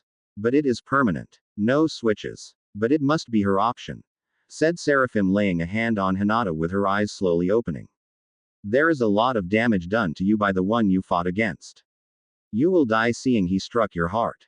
There is a way to save you, said Seraphim. How? Asked Hinata. Naruto feeds you his blood, said Seraphim. I can do that, asked Naruto, with Seraphim nodding her head. By feeding a human the blood of a vampire, the human becomes a vampire. But seeing that it is the blood of a vampire and not the venom, you will become the one who turned you. You will become his underling. A subordinate, said Seraphim. Just feed her my blood. That's it, asked Naruto, with Seraphim nodding. That's it. I'll get a blood pack ready, she said, walking out. It's your choice, Hinata, said Naruto as Hinata placed a hand on his cheek. Do it, she commanded. Biting his wrist, Naruto held it out for Hinata. Placing her lips over the wound, Hinata drank up the blood given to her, and instantly, her body felt hot. So hot in fact that she brushed Naruto's arm away rather fast as she began to cough up some blood, followed by her no longer moving. The door slid open to reveal Seraphim standing there with 3 blood packs. One for her, one for Naruto, and one for the soon-to-be vampire. Congratulations. You've just made a vampire, said Seraphim as they waited for Hinata to move. How long until she wakes up? Asked Naruto. A few minutes, hours. It varies from person to person, said Seraphim. A few minutes went by and Hinata soon breathed in rather sharply as she surged to be sitting on the bed. But her skin soon began to burn while her face scrunched from the pain. Shooting into a corner, she watched as her skin repaired itself. Her eyes were still their standard lavender color, but now had a slight red to them. Seraphim walked over to the vampire fledgling, and handed her the blood pack. Hinata took it and found it smelt so delicious. She downed it instantly. And just like that, her transformation into a vampire was complete. However, her eyes stayed as they were with the red tint in them. Welcome to the vampire life, said Seraphim.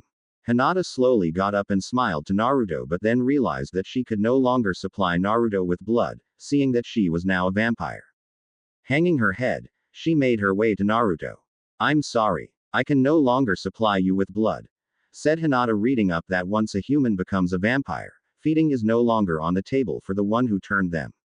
That's no problem, said Naruto, slinging an arm around her and bringing her close to him. But thank you for saving me, said Hinata, smiling to him, showing him her fangs. No problem, said Naruto, giving a smile as well. This is all touching and shit. But seeing that you've got a month to get trained up, I'm gonna be teaching you how to control your powers as a vampire, said Seraphim with Naruto shaking his head. I want to first find the woman calling my name. Then you can train me, stated Naruto, only to be slammed against the wall by Seraphim. You'd rather abandon your training over some bitch you know nothing about. You'd be going against vampire laws.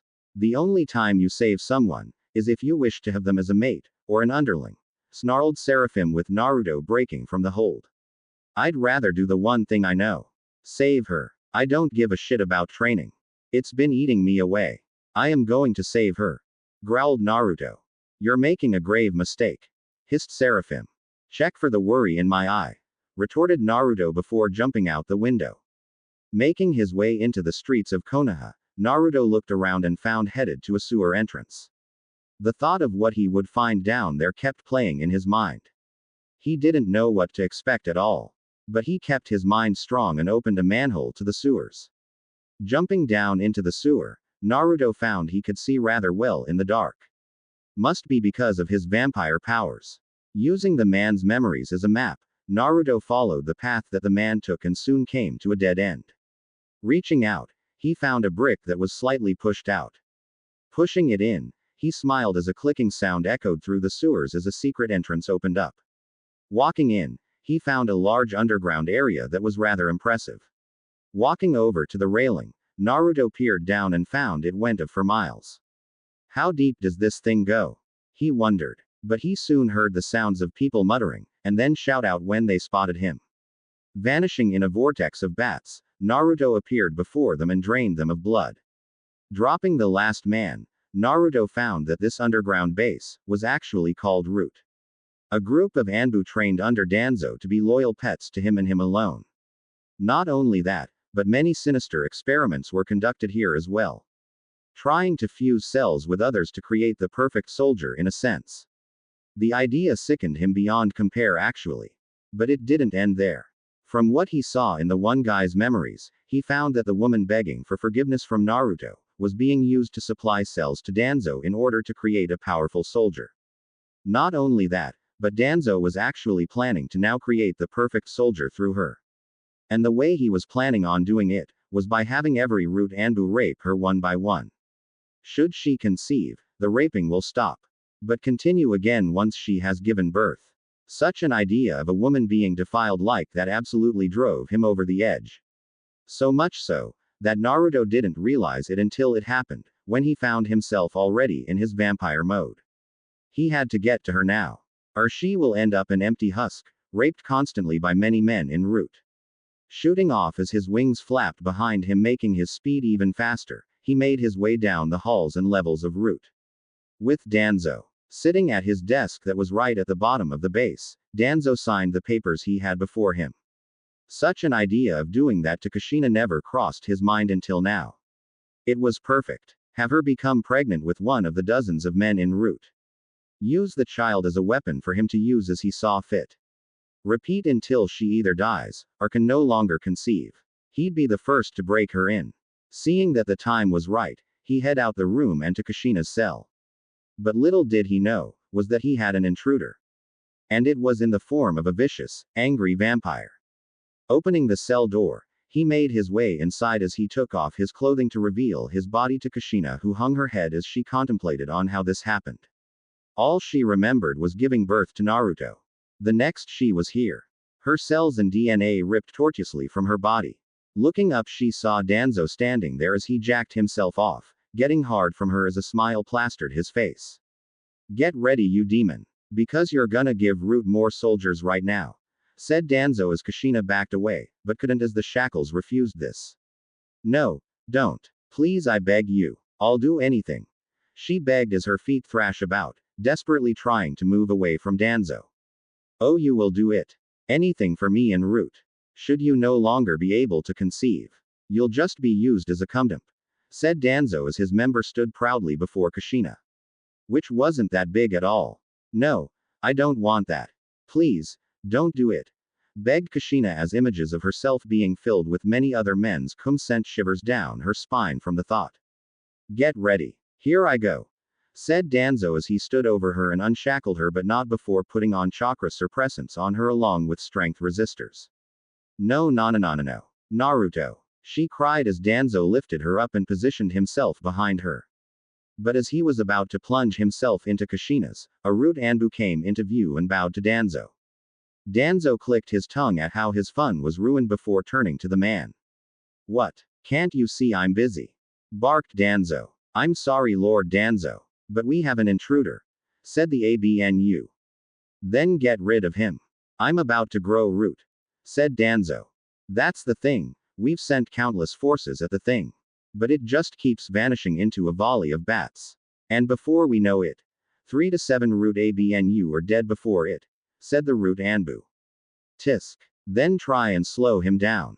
I'm getting ready here to fuck this demon, barked Danzo with the Root Anbu moving away to carry out his orders. I hope you scream in pleasure, said Danzo as he brushed his past Kushina's lower lips. Kushina shuddered from the feeling as a lone tear fell down her cheek as to what was about to befall her. With Naruto. With the vampire now in his vampire mode, Naruto was rather pissed off. He was wasting time. These guys were obviously slowing him down by a large amount. He had to get to Kushina now. Or else it was too late. He didn't know why he was doing this other than the fact that he had to. Like some unseen force was making him do this. Like he had to find and keep her safe. Thinking enough was enough, Naruto dropped down from his hovering form to now be on the ground. Naruto soon slammed his hands on the ground as a roar escaped his lips. From the stone ground emerged something never seen before. It was completely made up of the ground itself as rocks floated everywhere as it looked to the forces before it. Pointing at the Root Anbu before him, Naruto commanded the beast to attack them. And attack it did. Leaving the rock beast to handle this, Naruto vanished in a vortex of bats once again and sped down further and further. Time was of the essence. His very body was on such a high with the amount of blood in the air and the amount of adrenaline coursing through his veins. But rage was also being mixed into the equation as Naruto moved more and more faster. Reforming back to be in his vampire mode again, Naruto slammed into the ground as he flew over to the cell that housed Kushina. When he arrived, he saw two things. The first was Kushina being in tears. The next was Danzo, who was behind her howling in laughter as he thrusted in and out of her. This of course drove Naruto into a hell rage as he sped and grabbed Danzo, pulling him off Kushina and throwing him through the cell wall. Not into it, through it. Bricks and rock went everywhere as Danzo coughed out a lot of blood when he came to a skidding halt a few feet away from the cell of Kushina. Turning around as she hit her body, Kushina soon felt fear grip her as she stared at the monster before her. A 7-foot-tall beast that was out of her deepest nightmares stood there, looking at Danzo as its wings beat a bit before folding again. The beast then turned to Kushina and knelt down. Kushina turned away from the beast as she couldn't bear the thought of looking it in the eyes in fear of losing her mind should she. Please, don't hurt me, she cried. Naruto merely stared at her. He knew his vampire mode was terrifying. But to do this was on another level. Seeing that she was in the process of being raped, it was understandable as her fear was on a new level when he made himself known. How dare you interrupt me in my session? You will pay for this, trailed Danzo as he looked at the brick and stone wall he was thrown out of. How in the world? That wall was meant to be unbreakable. It was even infused with chakra. He stated as Naruto came out from the cell and glared at him. Hurt her, started Naruto. You pay. And just like that, Naruto vanished and reappeared before Danzo and kicked him in the ribs. A loud snapping sound echoed across the area as Danzo was sent, rocketing into the wall of the base. Naruto soon reappeared before Danzo and grabbed him a second time. Throwing him high into the air, Naruto flew after him. Once he was high enough, Naruto punched Danzo in the gut, sending him into the ground as a massive crater was made upon impact with the ground. What are you? Asked Danzo, struggling to get back onto his feet. Naruto stayed silent as he used his wings and hovered to Danzo. Soon, Danzo felt fear like never before. In all his days, the old Warhawk never felt fear before. Up until now, this monster before him was like a monster that came from the very depths of hell itself. Crawling backwards as Naruto stood over him, Danzo began to think on how to get out of this. Please, spare me. I'll do anything. Just don't hurt me, begged Danzo. Hurt her, said Naruto again. You pay. Grabbing Danzo by the throat, Naruto lifted him up to where his feet were dangling off the floor. Danzo choked as he struggled to break free from the iron grasp of the vampire before him. Naruto reached out and grabbed the man by the head and pulled. Instantly, as if ripping paper, Danzo's head was removed from his shoulders. Danzo, of course, died instantly.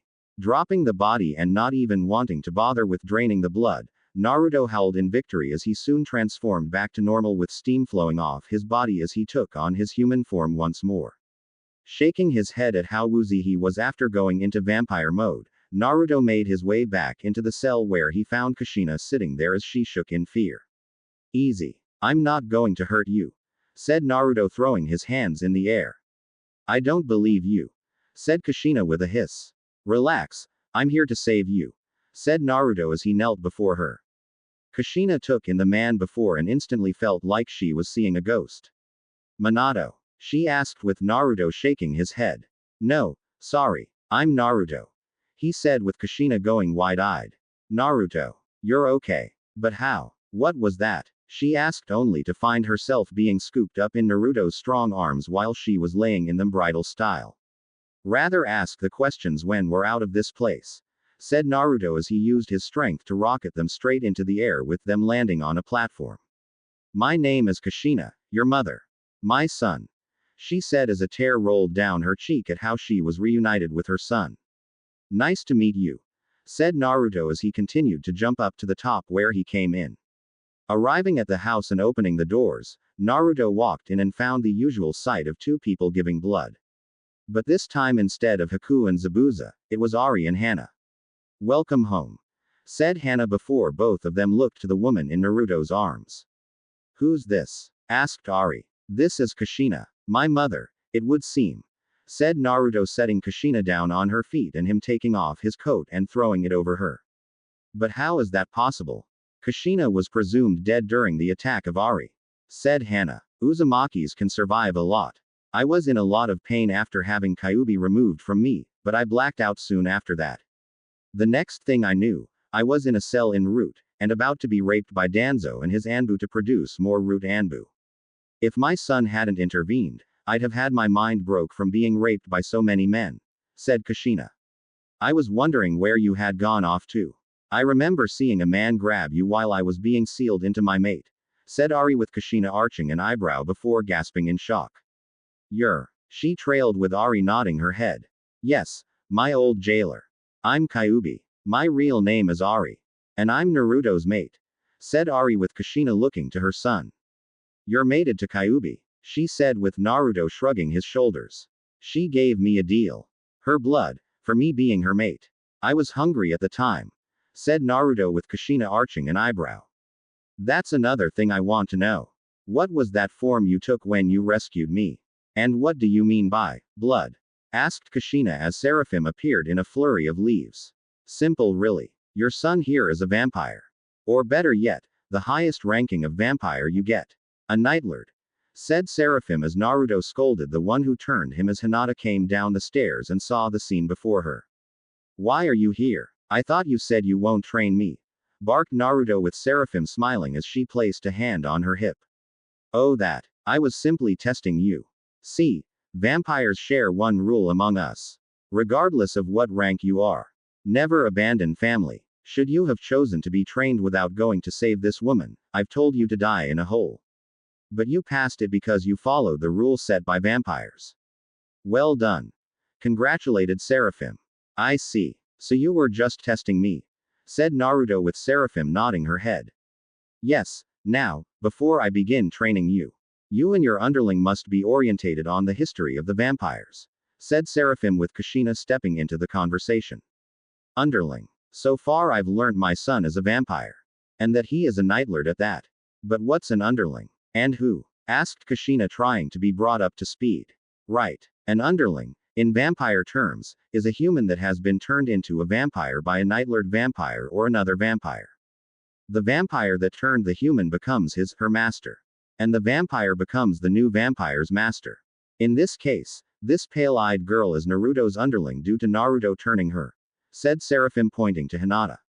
You're a vampire? Asked Kushina only to see Hinata smile, showing off her fangs. Naruto saved me from nearly dying from heart collapse. It was the only way for me. So for me, I'm just a regular vampire. Not a Nightlord. Replied Hinata. Sit down if you wish to hear more. Said Seraphim. Instantly, Naruto, Kushina and Hinata were seated before the Nightlord as she stood there, her arms folded as she looked to the three before her. Now, for a human to become a vampire, the human must drink vampire blood. A simple bite and drink doesn't work. Or should I say won't work. The only way is through one of two methods. The second is only for Nightlords. The common way is to drink vampire blood as I've told you. But this makes the human the vampire's underling. As I've told you. The second is what we Nightlords call awakened gift. What we do is feed from the person. But as we're feeding, we inject a special venom into the human. This venom only can be used twice. Once the venom is in the human's bloodstream, they will transform into a vampire. That's if the venom doesn't kill you. Said Seraphim with Ari stepping into the discussion. What happens to the person should he die? Asked Ari. Then, they die. Plain and simple. And the Nightlord is able to use awakened gift again. However, if the person does survive, they lose the ability entirely. I've used awakened gift only twice. And both times, the person survived. For you, Naruto, it was an accident. I was so mad for having so many people treat my kind as animals. Burning them and killing them with no remorse. I collapsed on the route you took. When I saw you there, all I saw was a human who hated vampires. I'm sorry for turning you into a Nightlord. Said Seraphim. It's fine. I'm just happy that I can know what it's like on the other side of the food chain. Said Naruto. Wait, if my son was the second person you bit and turned, then who was the first? Asked Kushina. A man named Yugura. He and I were good friends but he soon became corrupted by the power he had. You see, he was the jailer for the three-tailed beast. Seeing that he was now both a Nightlord vampire and a Jinchuriki, the power went to his head.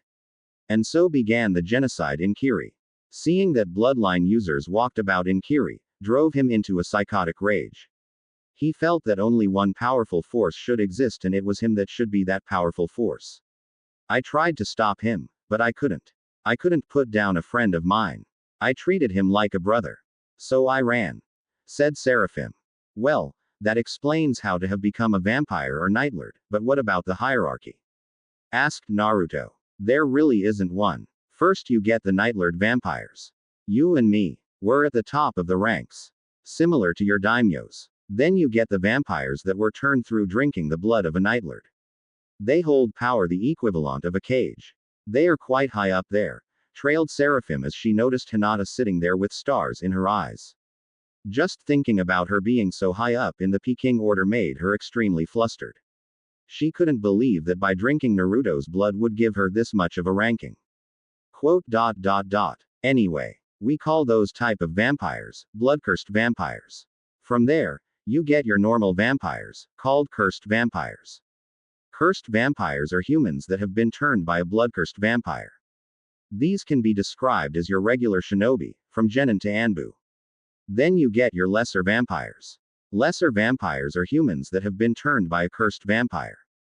These hold the very bottom of the chain. They are your civilian type vampire. A list explaining it will be placed at the end of this chapter, said Seraphim. Okay, so that makes more sense. Now, what about the history? Asked Hannah. I was getting to that. I was born way before you came into existence.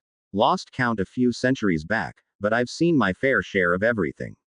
Vampires came into existence by Yami herself.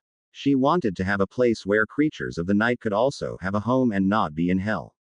Only the ones of pure hearts were chosen to go into the human world. Kami agreed to this and soon created the humans. Over the years, humans became weary around vampires. Soon that weariness became fear. And from there, fear became hate. Humans began to attack vampires out of fear for what they could do. Also that they felt jealous that we vampires could do cool shit unlike them. Vampires soon decided to fight back, and so began the war. From there, an elite force in the humans fought against the vampires, calling themselves vampire hunters. As the years went on, the war was getting brutal, until a woman by the name of Kagaya Otsutsuki came into our midst. She stopped both the warring factions with the aid of the fruit of the god tree. With the war now finished, Kagaya married a nightlord vampire and gave birth to 3 sons. The people lived in peace over the years. But some vampires didn't like the idea of some human coming in and seducing their leader. Sneaking into the one child's room, they murdered the child and framed the human maid that was tasked with taking care of the child. This sparked a rage never seen before in Kagaya's husband. He killed the maid who was innocent and ordered a kill order on every human in the world. With a new war ensuing, the humans were left undefended as the vampire hunters were driven into retreat. Taking it no longer, the humans stole the fruit from the god tree and ate it, gaining the power needed to fight off against the vampires. But this of course angered the god tree. And thus the Jubi was born. The rest you know. With the war dragging on as it is, the humans and vampires called a truce with one another. The truce was this. Vampires were to only feed on criminals and live among humans as normal people. The vampires agreed. But from the bowels of such an agreement, many of the remaining vampire hunters still bared a grudge against vampires, said Seraphim. What a history lesson, said Naruto and Hinata. Wait, you said that you had seen a few centuries. How old exactly are you? Asked Kushina with everyone looking to the vampire. As I said, lost count a few centuries back. But I'm sure I've seen at least 7, said Seraphim. You're 700 years old, gasped Hannah with everyone doing the same. As I said, I lost count. So let's just go with 723. That's still young for a nightlord, said Seraphim. How long can a vampire live for? Asked Hinata. We can live for eternity, stated Seraphim. We are beings that have died but are still alive. We walk the line between life and death. Okay. Well, can we get to training? Asked Naruto with Seraphim holding up a finger to stop him. Not just yet. One more thing you must learn. Territories, she said with everyone raising an eyebrow. What do you mean by that? Asked Ari. Vampires have territories that they own. Only nightlords can have territories. Now the territories you have determine where you were born, said Seraphim looking to Kushina. Your mate was born here? She asked. Yes. Minato was born in Konoha, said Kushina. And where were you born? Asked Seraphim. I was born in Uzu, replied Kushina. So, by birthright, Konoha and Uzu belong to Naruto. It doesn't matter if a nightlord vampire was born or made, the territories are theirs. A nightlord vampire can gain territory through one of 3 means. 1. They mate with another nightlord vampire only if they are of opposite gender. 2. They create an alliance with another nightlord vampire. Or 3. They challenge another nightlord, pitting their territories as the prize. Should the third option be taken, only one nightlord can emerge from the battle, said Seraphim. So, by birthright when I became a nightlord, Konoha and Uzu belong to me. What is your territory? Asked Naruto. Kiri. Though Yagura is carrying on that it belongs to him, said Seraphim. So, I've just learned everything there is to know about vampirism. Can you train me already? Asked Naruto. Okay. Now we can train. But, I won't be teaching you but also Hinata. She needs to learn everything there is about her new vampire powers as well, said Seraphim with the two vamps nodding. Understood, said the two as Kushina got up. Naruto, thank you for saving me. I will make myself at home. But first I need to go and take a shower, said Kushina as she held onto the coat given to her by her son. No probs, said Naruto as Kushina took her leave and left. Standing outside in the shade stood Seraphim as Naruto and Hinata stood opposite her.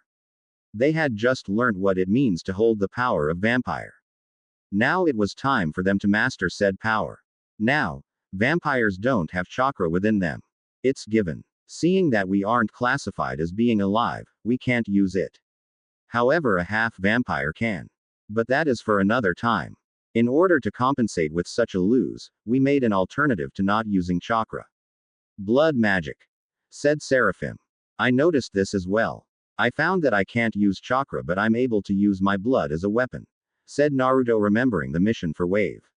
Correct. Now, blood magic varies from one vampire to the next.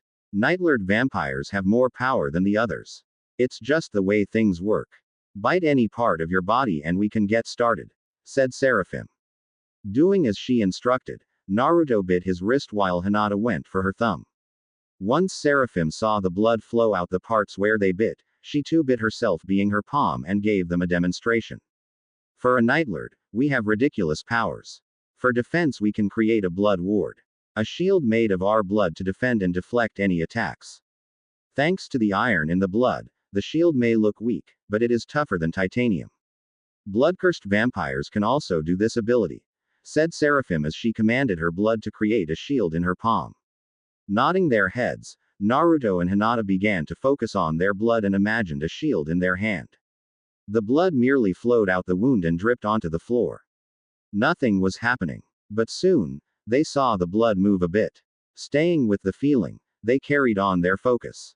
And soon enough, a shield burst to life in their hands.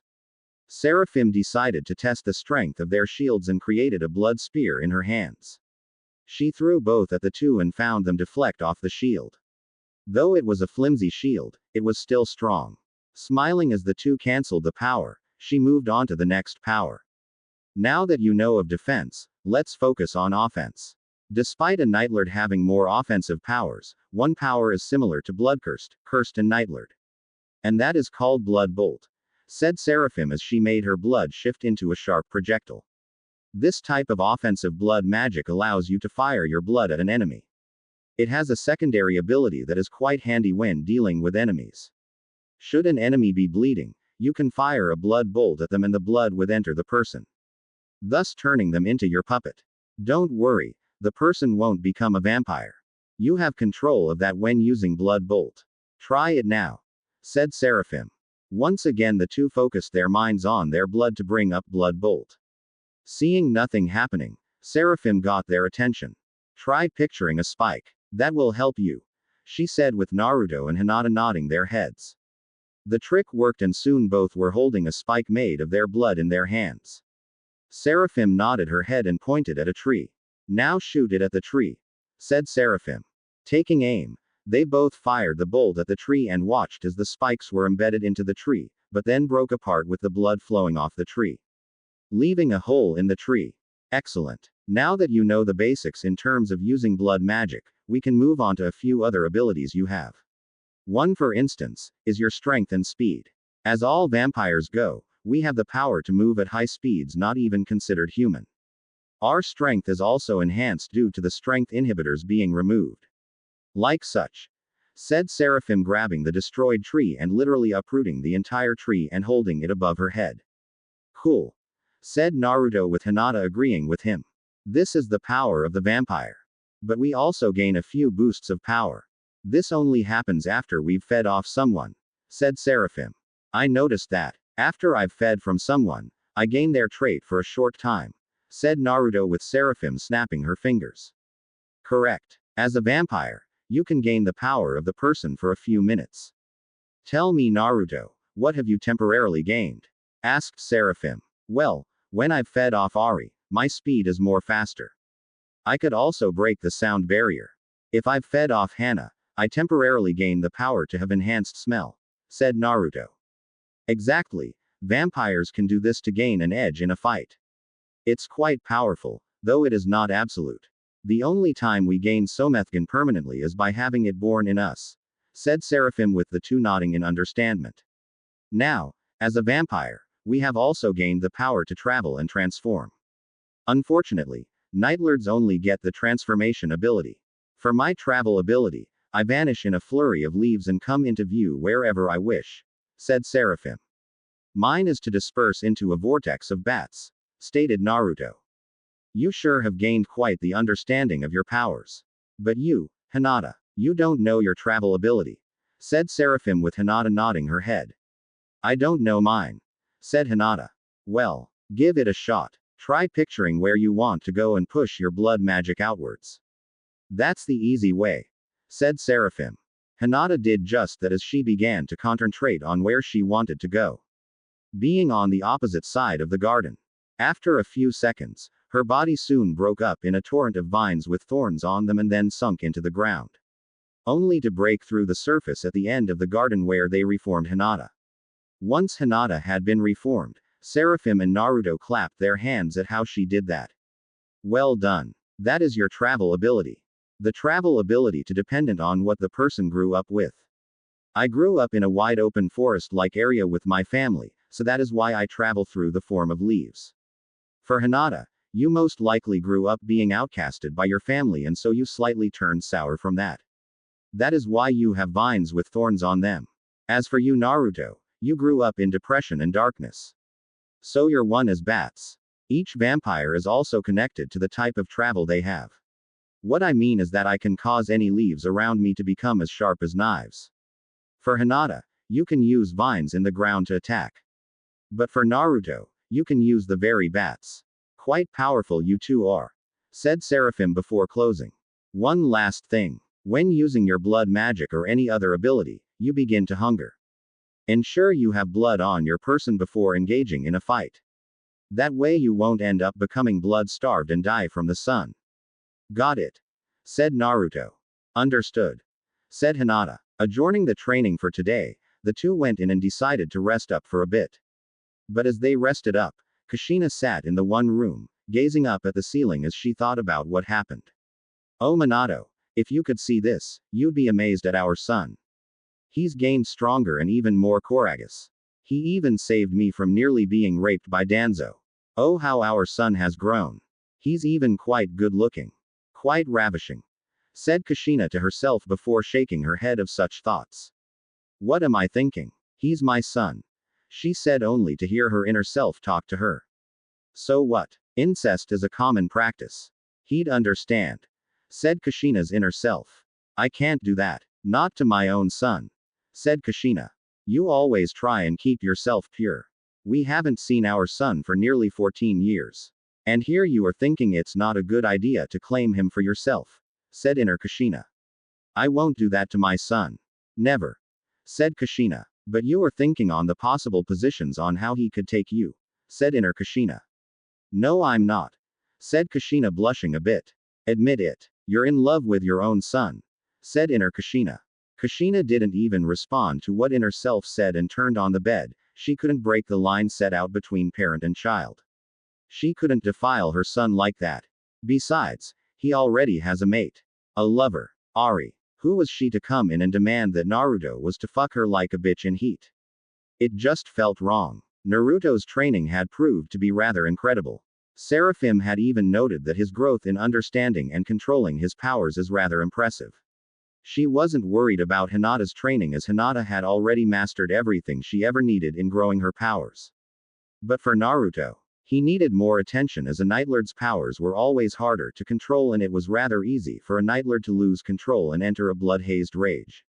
Naruto could be seen right now training in how to master his new strength and speed as he sparred with the one who turned him. She kept blocking and deflecting his punches as Naruto traded blow for blow with the female Nightlord hottie. But for Seraphim, She could feel the growing power the newborn Nightlord held. She had done everything to train him right and ensure the power didn't go to his head. But he was proving to have good control on his body and mind as he took his training seriously and always gave it everything. And the reason why she was able to deflect and block the onslaught of attacks was because she was fighting at max while Naruto still had more left inside him. This was the last bit of training for him to do. And she was currently trying to invoke the ancient power of the vampire deep within him. Cursed Blood Mode. A powerful boost that doubles, if not triples the vampire's power.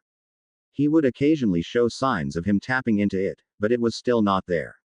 But as she was training him, she felt that Naruto may be the only one to stop Yugura from continuing his warpath and culling all bloodline users. She couldn't have that man running around, tarnishing the name of the vampire. So this was also her reason for training Naruto. To make him strong enough to take on Yugura. I've had enough of this. Growled Naruto as he jumped back as his eyes burned a dark red as his power began to gather around him. Yes, that's it. Stay with that power. Said Seraphim as she charged forth at the young Nightlord.